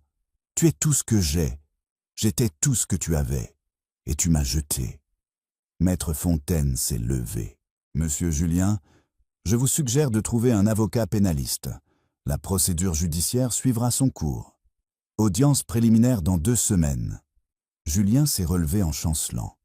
Il m'a regardé une dernière fois. Papa, sors de ma maison. Il est resté immobile. Puis il a hoché la tête lentement, s'est retourné et a marché vers la porte. À l'entrée, il s'est arrêté. Sans se retourner, il a parlé doucement. Pardon de ne pas avoir été le fils que tu méritais. Et puis il est parti. Et pour la première fois en 42 ans, je n'ai pas couru derrière lui. 15 minutes après le départ de Julien, une vieille camionnette s'est garée devant la maison. Françoise et Raymond en sont descendus en portant des valises comme ils pouvaient. Derrière eux, une autre voiture. Stéphanie au volant, le visage décomposé. Ils ont envahi par la porte qui était encore ouverte. Les policiers se sont immédiatement mis en position. Vous ne pouvez pas faire ça. Françoise a crié dès qu'elle m'a vu. Nous avons des droits. La maison nous a été donnée. Maître Fontaine s'est levé. La maison a fait l'objet d'une escroquerie. La donation est nulle de plein droit. Vous avez exactement... Il a regardé sa montre. 1 heure et 20 minutes pour retirer vos effets personnels. Uniquement vos effets personnels. Rien de ce qui appartient à Monsieur Moreau. Raymond a avancé. Pour qui vous vous prenez pour... Un des policiers a fait un pas en avant. Monsieur, vous voulez vraiment finir cette phrase? Raymond a reculé. Stéphanie est entrée en dernière. Elle avait des traces de mascara coulées sur le visage, des vêtements froissés, les mains tremblantes. Quand elle m'a vu, elle a essayé de contrôler son expression. « Henri, il faut qu'on parle. En adulte. Il y a des malentendus ici qu'on peut résoudre. » Des malentendus. Ma voix est sortie glaciale. C'est comme ça que vous appelez le vol, la falsification et le fait de planifier ma mort. Elle a cligné des yeux. Planifier votre... De quoi parlez-vous? Je n'ai jamais... Maître Fontaine a tourné le portable. Voulez-vous voir les enregistrements de l'hôpital ou préférez-vous lire les emails que vous avez envoyés à Maître Rivière? La couleur a disparu de son visage. Quels enregistrements? Quels emails? Les enregistrements où vous dites textuellement quand il mourra. Les emails où vous qualifiez Monsieur Moreau de poids, de vieux qui va enfin disparaître. Françoise a regardé sa fille. Stéphanie? De quoi il parle? Stéphanie a ouvert et fermé la bouche. Aucun son n'est sorti. Pour la première fois depuis que je la connaissais, elle est restée sans voix. Vous ne leur avez pas dit? Ai-je demandé. Vous ne leur avez pas dit que vous aviez tout planifié depuis le début? Que vous aviez utilisé mon fils comme un marchepied pour leur donner la maison que j'avais construite? Raymond a regardé de sa fille à Stéphanie. Stéphanie a garanti que tout était en règle, que Julien avait l'autorisation, une autorisation contrefaite. Maître Fontaine a jeté l'expertise sur la table. Signature falsifiée. Authentification de signature illégale. Vous étiez au courant? Bien sûr qu'ils étaient au courant. C'est pour ça qu'ils ont tout vendu vite avant que je ne me réveille. » Françoise s'est mise à pleurer, de ces pleurs bruyants qu'elle pensait propres à susciter la pitié. On ne savait rien. Stéphanie a dit que tout était légal. Mensonge. J'ai pris un autre document que Maître Fontaine avait mis de côté.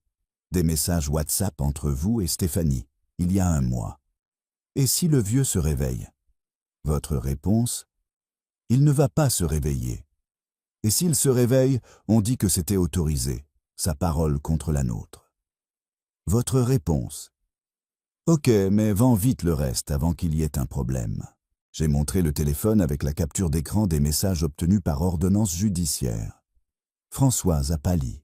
Vous saviez, tous, je les ai regardés tous les 3. Vous avez tous conspiré, vous avez tous compté sur ma mort comme si c'était un investissement garanti. Stéphanie a retrouvé sa voix. Vous ne comprenez pas, mes parents allaient se retrouver à la rue. Ils allaient être expulsés. La maison était vide, vous étiez dans le coma. Vous n'alliez plus jamais l'utiliser. Et ça vous donnait le droit de voler?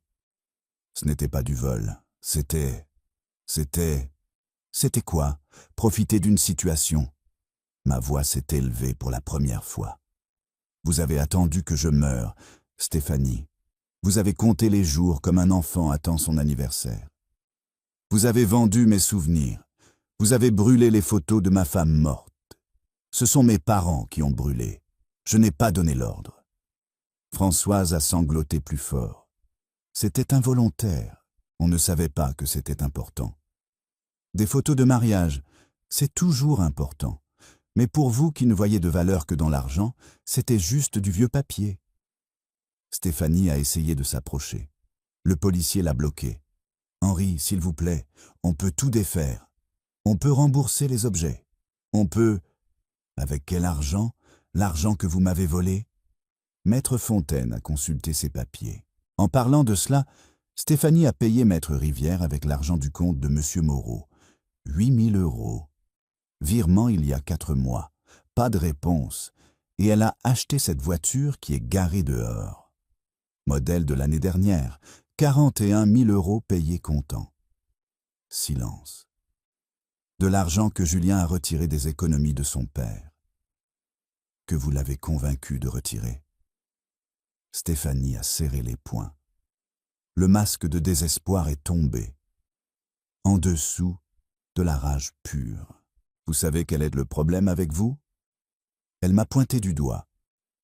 Vous, les gens de cette génération de vieux, vous pensez que les enfants vous doivent tout pour toujours. Julien a consacré toute sa vie à vous. Et qu'est-ce qu'il a gagné? De la culpabilité. Toujours de la culpabilité. Viens dîner, Julien. Appelle-moi, Julien. N'oublie pas ton père, Julien. J'étais son père. Vous étiez un poids, une ancre, et il n'a jamais eu le courage de couper le cordon parce que vous lui reprochiez toujours tout ce que vous aviez fait pour lui. Le salon est devenu totalement silencieux. Même Françoise a arrêté de pleurer. Je me suis levé lentement. J'ai marché jusqu'à me retrouver à 2 pas de Stéphanie. Je l'ai regardée dans les yeux. J'ai donné ma vie pour mon fils. Littéralement. Ma femme est morte et j'ai élevé cet enfant seul. J'ai travaillé double journée, vendu des actions, vendu une voiture, payé des études, financé une entreprise, pas parce qu'il me devait quelque chose, parce que je l'aimais, parce que c'est ce que font les pères. Ma voix était basse, mais chaque mot tranchait. Vous n'avez jamais aimé mon fils. Vous avez aimé ce qu'il pouvait vous donner, la stabilité, l'argent, l'opportunité de sauver vos parents ratés. Françoise a eu le souffle coupé. Comment osez-vous? Taisez-vous. Je me suis tourné vers elle. Vous avez brûlé les photos de la femme que j'ai aimée. Vous n'avez aucune morale pour parler. Je me suis retourné vers Stéphanie. Vous savez quoi d'autre j'ai découvert? Julien va divorcer. Il a déjà contacté un avocat. Il a déjà demandé la séparation de biens en urgence. Ses yeux se sont écarquillés. Il ne ferait pas ça. Il l'a fait ce matin, 2 heures après avoir lu les emails où vous le traitez de outil utile et de marchepied vers une vie meilleure. C'était un mensonge. Julien ne l'avait pas encore fait, mais je savais qu'il le ferait, et je voulais voir sa réaction. Stéphanie s'est effondrée pour de bon. Elle s'est laissée tomber assise par terre, la main sur la tête. J'ai tout perdu. Vous n'avez rien perdu. Vous n'avez jamais rien eu, parce que rien de tout cela ne vous appartenait. Maître Fontaine a regardé sa montre. 1h05. Je vous suggère de commencer à rassembler vos affaires. Raymond a regardé autour de lui. On n'a nulle part où aller. Vous auriez dû y penser avant d'accepter une maison volée. Tous les trois sont montés dans la chambre où ils étaient installés. J'ai entendu des tiroirs s'ouvrir, des choses se jeter dans des valises. Françoise qui pleurait, Stéphanie qui hurlait sur ses parents. Je me suis assis dans le fauteuil. Maître Fontaine m'a apporté de l'eau. Vous allez bien? Oui. Pour la première fois en 6 mois, je vais bien. 50 minutes plus tard, ils sont descendus. 3 valises, 2 cartons. C'était tout ce qu'ils avaient. Tout ce qu'ils avaient toujours eu. À la porte, Stéphanie s'est retournée. Dernière tentative. Vous allez le regretter. Julien va vous haïr d'avoir détruit son mariage. J'ai souri. Sans joie. Juste la vérité. S'il me hait pour avoir empêché une vipère de le saigner à blanc, alors ce n'était pas le fils que j'avais élevé. Elle est sortie. Elle a claqué la porte. Et enfin, j'ai respiré en paix dans ma propre maison. 2 semaines après la réintégration de possession, nous étions tous au tribunal. Salle d'audience du 2e étage. Ces chaises en bois dur qui font mal au dos. La climatisation qui ronronnait. Moi, assis à côté de Maître Fontaine. De l'autre côté de la salle, Stéphanie avec un avocat commis d'office. Françoise et Raymond avec un autre défenseur. Maître Rivière avec un avocat privé, visiblement cher, probablement payé avec l'argent sale d'autres clients. Julien est entré en dernier. Seul. Costume sombre, cernes profondes, 20 ans de plus en 2 semaines. Nos regards se sont croisés. Il a essayé d'esquisser un sourire. J'ai détourné le regard. Le procureur était un homme sérieux, la cinquantaine, le dossier bourré de documents. Quand il a commencé à parler, la salle est devenue totalement silencieuse. Monsieur le juge, nous sommes face à un cas grave d'escroquerie en contexte familial. Un délit commis contre un homme âgé en état d'extrême vulnérabilité. Plongé dans un coma à la suite d'un accident. Il a ouvert le dossier. Prévenu, Julien Moreau. Escroquerie aggravée et abus de confiance. A retiré 118 000 € du compte de son propre père alors que celui-ci était dans l'incapacité. A signé des documents de transfert immobilier en connaissance de la falsification. Peine prévue. 2 à 5 ans de réclusion en régime fermé initial. Julien a baissé la tête. Prévenu, Stéphanie Blanco, épouse Moreau. Escroquerie aggravée, falsification de documents et association de malfaiteurs. A planifié et coordonné l'ensemble du stratagème. Les preuves incluent des conversations enregistrées et des courriels détaillant la préméditation. Peine prévue, 3 à 8 ans. Stéphanie était rigide sur sa chaise, les mains croisées si fort que ses phalanges étaient devenues blanches. Prévenus, Françoise Martinez et Raymond Augusto Martinez. Recel qualifié et appropriation de biens. Avaient méconnaissance de l'origine illicite du bien immobilier. Ont délibérément vendu les biens de la victime. Peine prévue, 1 à 4 ans. Françoise a commencé à pleurer doucement. Raymond regardait le sol.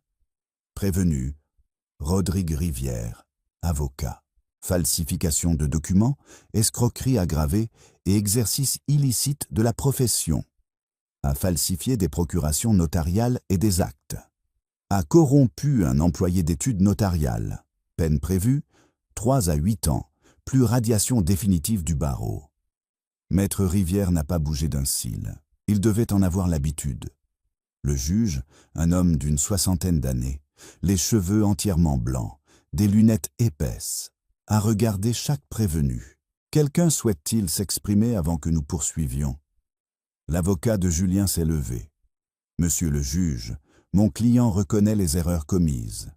Il a été victime de manipulations psychologiques de la part de son épouse dans un moment de fragilité extrême. Il est disposé à indemniser intégralement la victime et à coopérer avec la justice. Le juge a noté. Déclaration enregistrée, mais la manipulation n'exonère pas de la responsabilité pénale. Poursuivons. Maître Fontaine s'est levé. Monsieur le juge, en plus de l'action pénale, nous avons déposé une demande civile de dommages et intérêts matériels et moraux. Il a posé une copie du dossier sur le bureau du juge. 295 000 €. Détail. 118 000 € soustraits des économies. 92 000 d'objets vendus en dessous de leur valeur marchande, incluant un médaillon en or estimé à 4 000 €, vendu pour 2 400. Une collection de livres rares, estimée à 9 800 €, vendue pour 1 200. Et 85 000 € de préjudice moral pour la souffrance causée.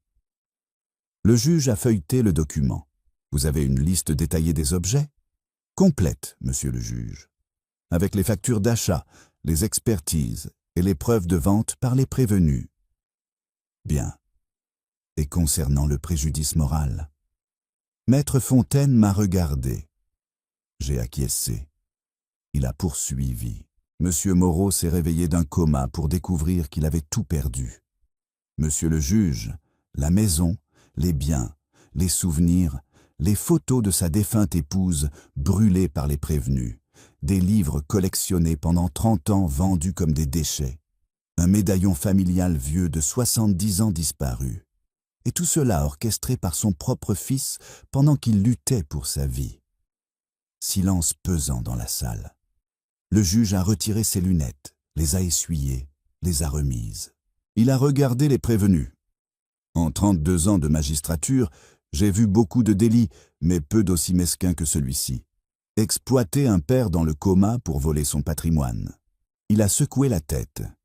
Il est ordonné le gel de tous les biens des prévenus Julien et Stéphanie Moreau en garantie de l'indemnisation. Saisie du véhicule acquis avec l'argent de la victime. Et il est fixé le versement d'une pension provisoire de 4 200 € mensuels à la victime jusqu'au jugement définitif. Stéphanie s'est levée. Monsieur le juge, je ne peux pas payer. Je n'ai pas de revenus. Vous auriez dû y penser avant de voler. Le juge a frappé le marteau. L'audience est levée. Prochaine session dans 45 jours. Tout le monde s'est levé. Les avocats rassemblant leurs papiers, les prévenus hébétés, essayant de digérer. Julien est venu vers moi. Maître Fontaine s'est positionné entre nous. « Papa, s'il te plaît, juste une minute. » J'ai regardé Maître Fontaine. Il a acquiescé. Il s'est éloigné de quelques pas. Julien est resté planté devant moi. Il avait l'air détruit. Fini. Je vais vendre l'entreprise. Je vais rembourser chaque euro. Ça peut prendre des années, mais je vais payer. Je ne veux pas de ton entreprise. Je veux ma dignité. Je sais. Mon Dieu, je sais. Il s'est passé la main dans les cheveux. Je ne m'attends pas à ce que tu me pardonnes. Je ne le mérite pas. Mais il faut que tu saches, je t'aime. Je t'ai toujours aimé et je vais passer le reste de ma vie à essayer de compenser. J'ai regardé cet homme, mon fils, le bébé que j'avais allaité, l'enfant à qui j'avais appris à faire du vélo, l'adolescent qui avait pleuré dans mes bras quand sa mère est morte. Et la vérité était claire comme du cristal. Tu m'aimais, Julien. Au passé, parce que celui qui aime ne fait pas ce que tu as fait. J'ai été faible. Non. Faible, c'est hésiter. Faible, c'est douter. Toi, tu as choisi. Tu as choisi une femme que tu connaissais depuis quelques mois, plutôt qu'un père qui t'a élevé pendant 42 ans. Tu as choisi l'argent plutôt que le caractère. Tu as choisi la facilité plutôt que l'honneur. Des larmes ont coulé sur son visage. C'était tout ce que je ne voulais pas être. Mais c'est ce que tu es devenu. J'ai pris une grande inspiration. Et maintenant, Tu dois vivre avec, comme je dois vivre avec ce qui reste. Je me suis retourné pour partir. Il a retenu mon bras doucement, désespérément. « Papa, s'il te plaît, ne m'abandonne pas. » J'ai regardé sa main sur mon bras, puis son visage. « C'est toi qui m'as abandonné en premier. Quand tu as signé ces papiers, quand tu as retiré mon argent, quand tu les as laissés brûler les photos de ta mère, j'ai dégagé mon bras de sa main. Maintenant, tu dois apprendre à vivre avec tes décisions, comme moi j'apprends à vivre avec les miennes. » Et je suis sorti de ce tribunal la tête haute, laissant derrière moi le fils que j'avais eu et l'étranger qu'il était devenu. 3 semaines après l'audience, Julien a déposé une demande de divorce. Procédure contentieuse, alléguant la fraude et la mauvaise foi. Stéphanie s'est battue, évidemment. Elle voulait la moitié de tout. Elle n'a rien obtenu. Le juge a analysé les emails, les enregistrements, les témoignages. Jugement. Mariage annulé pour vice du consentement. Stéphanie s'était mariée avec des arrière-pensées, en manipulant Julien depuis le début. Elle est sortie du mariage avec exactement ce qu'elle y avait apporté. Rien. Maître Fontaine m'a appelé avec la nouvelle. Divorce prononcé. Julien est officiellement libre. Libre. Mot étrange pour décrire un homme détruit. Stéphanie a tenté de faire appel. Elle a dépensé le peu d'argent qu'elle avait avec des avocats qui promettaient de renverser la situation. Ils n'ont rien renversé. Elle a fini par vivre avec ses parents dans un appartement minuscule au 3e étage d'une résidence HLM. Elle travaille dans un centre d'appel, au SMIC. La vie qu'elle n'avait jamais imaginé vivre. Ses parents sont retournés définitivement en province. Ils ne supportaient plus la honte. Dans les petites villes, tout le monde sait tout, et tout le monde savait qu'ils avaient volé un homme dans le coma. Maître Rivière a été arrêté en flagrant délit en train de tenter de corrompre un autre employé d'études notariales. 3e condamnation, cette fois sans possibilité de mise en liberté, sous caution. 7 ans de prison en régime fermé. Radiation définitive du barreau. Et Julien.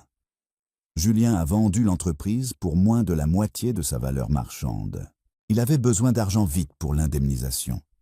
Il en a tiré 150 000 €. Il a tout déposé sur mon compte d'un seul coup. Il manquait encore 145 000 €. Il a trouvé un emploi salarié dans un cabinet de conseil. Consultant junior, malgré ses 15 ans d'expérience. Salaire de 16 800 € par an. Il a loué un studio dans un quartier modeste. Des meubles basiques, une vie simple. La chute a été brutale. D'entrepreneur à succès à employé ordinaire en quelques mois. Mais il ne s'est jamais plaint. Pas une seule fois. Chaque 15 du mois, il déposait 2 500 € sur mon compte. Religieusement. C'était plus d'un tiers de son salaire, mais il n'a jamais été en retard. Et chaque semaine, il appelait. « Papa, c'est Julien. Je voulais juste savoir si tu vas bien. Tu n'as pas besoin de me rappeler.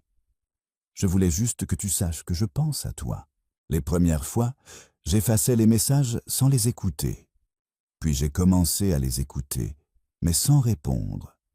2 mois sont devenus 3. 3 sont devenus 6. Pierre m'a confronté un samedi après-midi. Nous prenions le café sur sa terrasse. « Henri, tu vas continuer comme ça jusqu'à quand ? » ?»« Comme ça comment ? » ?»« En le punissant. »« En te punissant. » J'ai posé ma tasse sur la table lentement. « Je ne punis personne, Pierre. Je me protège. » »« Te protéger de quoi ? Il est détruit. Il paie. Il essaie. Et ça efface ce qu'il a fait. Non, mais c'est ton fils. Ton fils unique. Tu vas porter cette rancœur jusqu'où ? Jusqu'à la tombe ? Ça m'a touché. Et qu'est-ce que Madeleine a à voir là-dedans ? Tu as aimé cette femme. Quand elle est morte, une partie de toi est morte avec elle. Tu t'es refermé. Tu t'es concentré sur Julien. Et maintenant que Julien a commis une erreur, une grosse, je ne le nie pas, tu te refermes à nouveau. Ce n'est pas de l'orgueil, c'est de la douleur. Alors partage cette douleur avec lui. Parle, vide ton sac, mais ne coupe pas le seul fils que tu as parce qu'il a commis une erreur. Une erreur, c'est oublier un anniversaire, Pierre. Une erreur, c'est ne pas appeler le dimanche. Ce qu'il a fait est un délit, et la justice l'a déjà puni. Maintenant la question est-ce que toi, tu vas le punir pour toujours? Je suis sorti de chez lui troublé. J'ai passé la nuit éveillé à réfléchir. Le lundi, j'ai appelé Maître Fontaine. Je veux établir un arrangement avec mon fils. Quel genre d'arrangement? Il peut me rendre visite une fois par mois, ici, à la maison, avec vous présents les premières fois. Supervision. Protection pour moi et pour lui. Maître Fontaine a appelé Julien. Une demi-heure plus tard, il m'a rappelé. Il a accepté. Il a pleuré quand il a su. Il dit qu'il accepte n'importe quelle condition. La première visite a été programmée pour le samedi suivant à 10 heures du matin. J'ai passé la semaine anxieux. J'ai nettoyé la maison 3 fois. J'ai fait un gâteau aux carottes, son préféré. Puis je l'ai jeté parce que ça semblait trop faible, comme si je récompensais un mauvais comportement. Le samedi est arrivé. À 10 heures pile, la sonnette a retenti. J'ai ouvert la porte. Julien était là. Jean. Polo bleu clair. Cheveux coupés. Barbe soignée. Il avait l'air fatigué, mais propre sur lui. Il avait un bouquet de marguerites à la main. Mes fleurs préférées après les hortensias. Papa. Julien. Nous sommes restés plantés là, aucun des deux ne sachant comment agir. Maître Fontaine, qui était arrivé 15 minutes plus tôt, a brisé le silence. Entrons. Nous nous sommes assis dans le salon. Julien au même endroit où il s'était assis le jour de la réintégration. Moi dans le fauteuil. Maître Fontaine sur une chaise, sur le côté. « Comment vas-tu, Julien ?» ai-je demandé. Voix basse, prudente. « Mieux. La maison redevient normale. J'ai réussi à récupérer quelques livres. Je les ai apportés. Ils sont dans la voiture. Mon cœur s'est serré. Lesquels? Les Misérables, Bel-Ami et Germinal. J'ai retrouvé un collectionneur qui les avait achetés à Françoise. Il me les a revendus. Les larmes me brûlaient les yeux. Je ne les ai pas laissés couler. Combien as-tu payé? 2000 €. Je connaissais leur valeur réelle, mais j'avais besoin de les récupérer pour toi. Julien, tu n'as pas 2000 €. J'ai pris un crédit. Je le rembourserai en 2 ans. J'ai regardé cet homme, mon fils, sacrifiant le peu qu'il avait pour restituer une partie de ce qu'il avait volé. Merci. C'était tout ce que j'ai pu dire. La visite a duré 1 heure. Nous avons parlé de banalités, son travail, ma santé, la météo, comme si nous étions 2 étrangers polis qui prennent le thé. Quand il est parti, il a laissé les livres. J'ai pris Les Misérables. Je l'ai ouvert à la première page. Il y avait une dédicace que j'avais moi-même écrite il y a 20 ans. À moi, qui ne cessera jamais d'apprendre. J'ai serré le livre contre moi et j'ai enfin pleuré. Parce que certaines fractures ne guérissent pas complètement. On apprend à vivre avec la fêlure. 3 ans ont passé depuis ce jour à l'hôpital. 3 ans qui ont semblé en faire 30. Laissez-moi vous raconter où chaque pièce de cet échiquier a fini par atterrir. Stéphanie a purgé 2 ans de prison en régime semi-ouvert. Elle est sortie il y a 8 mois. Elle travaille dans un centre d'appel de recouvrement de créances. Ironie du sort. Elle, qui avait volé, passe désormais ses journées à réclamer les dettes des autres. Salaire de 1 450 € par mois. Elle vit dans un studio en banlieue, sans voiture, sans luxe, sans rien de ce dont elle rêvait quand elle a épousé mon fils. Je l'ai croisée une fois par hasard au supermarché. Elle était dans la file de la caisse avec un panier de première nécessité. Riz, pâtes, huile, sauce tomate. Vêtements simples, cheveux attachés en queue de cheval sans style, cernes profondes. Nos regards se sont croisés. Elle a pâli, baissé la tête. Elle n'a pas dit bonjour. Moi non plus. Certains ponts se consument si complètement qu'il n'en reste même pas les cendres. Julien continue de travailler au cabinet de conseil. Consultant senior, maintenant. Il a obtenu une promotion après 2 ans. Son salaire a augmenté à 7 000 €. Il vit toujours dans le même petit appartement. Il pourrait déménager dans quelque chose de mieux, mais il préfère économiser. Chaque mois, il dépose religieusement 3 400 € sur mon compte.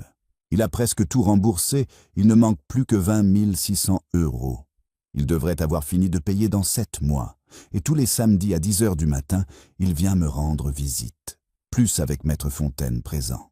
Ça s'est arrêté après 1 an. Maintenant, c'est juste nous deux. Il arrive, nous prenons le café, nous parlons de banalités. Parfois il apporte des fleurs, parfois un livre qu'il a trouvé et qui, pensait-il, me plairait. Le mois dernier, il est arrivé avec une première édition de l'Heure de l'Étoile de Clarice Lispector, qu'il avait trouvée chez un bouquiniste dans le Vieux-Lyon. Il a payé 2 500 €, plus que ce qu'il pouvait se permettre. Mais il l'a acheté quand même. Je l'ai vu et j'ai immédiatement pensé à toi. J'ai accepté le livre. Je l'ai remercié. Il a souri, ce sourire timide de quelqu'un qui n'est pas encore sûr d'être le bienvenu. Et la vérité, c'est qu'il est le bienvenu, mais pas comme avant. Jamais comme avant. C'est comme une tasse qui s'est cassée. On recolle les morceaux. Elle est jolie sur l'étagère, mais on ne peut plus s'en servir sans se couper aux fissures. On parle et on rit de certaines choses, mais il y a un mur invisible entre nous. Une limite que ni l'un ni l'autre ne sait comment franchir. Il ne m'a plus jamais pris dans ses bras. Je n'ai plus jamais pris sa main. Nous ne passons pas les fêtes de fin d'année ensemble. Nous ne fêtons pas Noël ensemble. Nous ne célébrons pas les anniversaires ensemble. C'est une relation cordiale, respectueuse, mais distante. Comme 2 connaissances qui s'estiment, mais qui ne se permettent pas l'intimité. Et moi, j'ai repris les cours bénévoles à la médiathèque du quartier, 3 fois par semaine. Littérature française classique pour les lycéens.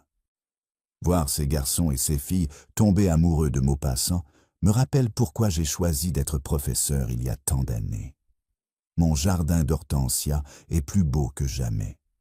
J'ai passé des mois à m'en occuper, à replanter, à tailler. Chaque fleur qui s'ouvre est une petite victoire. J'ai récupéré quelques objets. Les livres que Julien a sauvés. Une des porcelaines de Limoges du vaisselier que j'ai trouvée dans une brocante. Ce n'est pas comme avant, ça ne le sera jamais, mais c'est quelque chose. Le médaillon n'a jamais réapparu. Cette perte fait encore mal, mais j'ai appris à vivre avec. Et il y a autre chose. J'ai rencontré quelqu'un. Il s'appelle Gérald. Il a 62 ans, veuf depuis 6 ans, ancien professeur d'histoire à la retraite. Je l'ai rencontré dans le groupe de lecture de la médiathèque. Nous avons commencé à parler de sources, puis de la vie, des pertes, des nouveaux départs. Il m'a invité à prendre un café. J'ai accepté. Ensuite, c'était le cinéma, puis le dîner. Ce n'est pas une romance de feuilleton. Nous sommes vieux, pragmatiques, les pieds sur terre, mais c'est une bonne compagnie. C'est quelqu'un avec qui partager des livres, des conversations, des silences confortables. Si cette histoire a touché votre cœur d'une manière ou d'une autre, laissez-nous un commentaire en nous disant d'où vous nous regardez. Laissez un like pour que plus de personnes découvrent cette histoire et abonnez-vous à la chaîne Les Conseils du Sage parce que chaque semaine, nous vous apportons de vrais témoignages de personnes qui ont refusé de se rendre. Et souvenez-vous, votre dignité n'est pas négociable.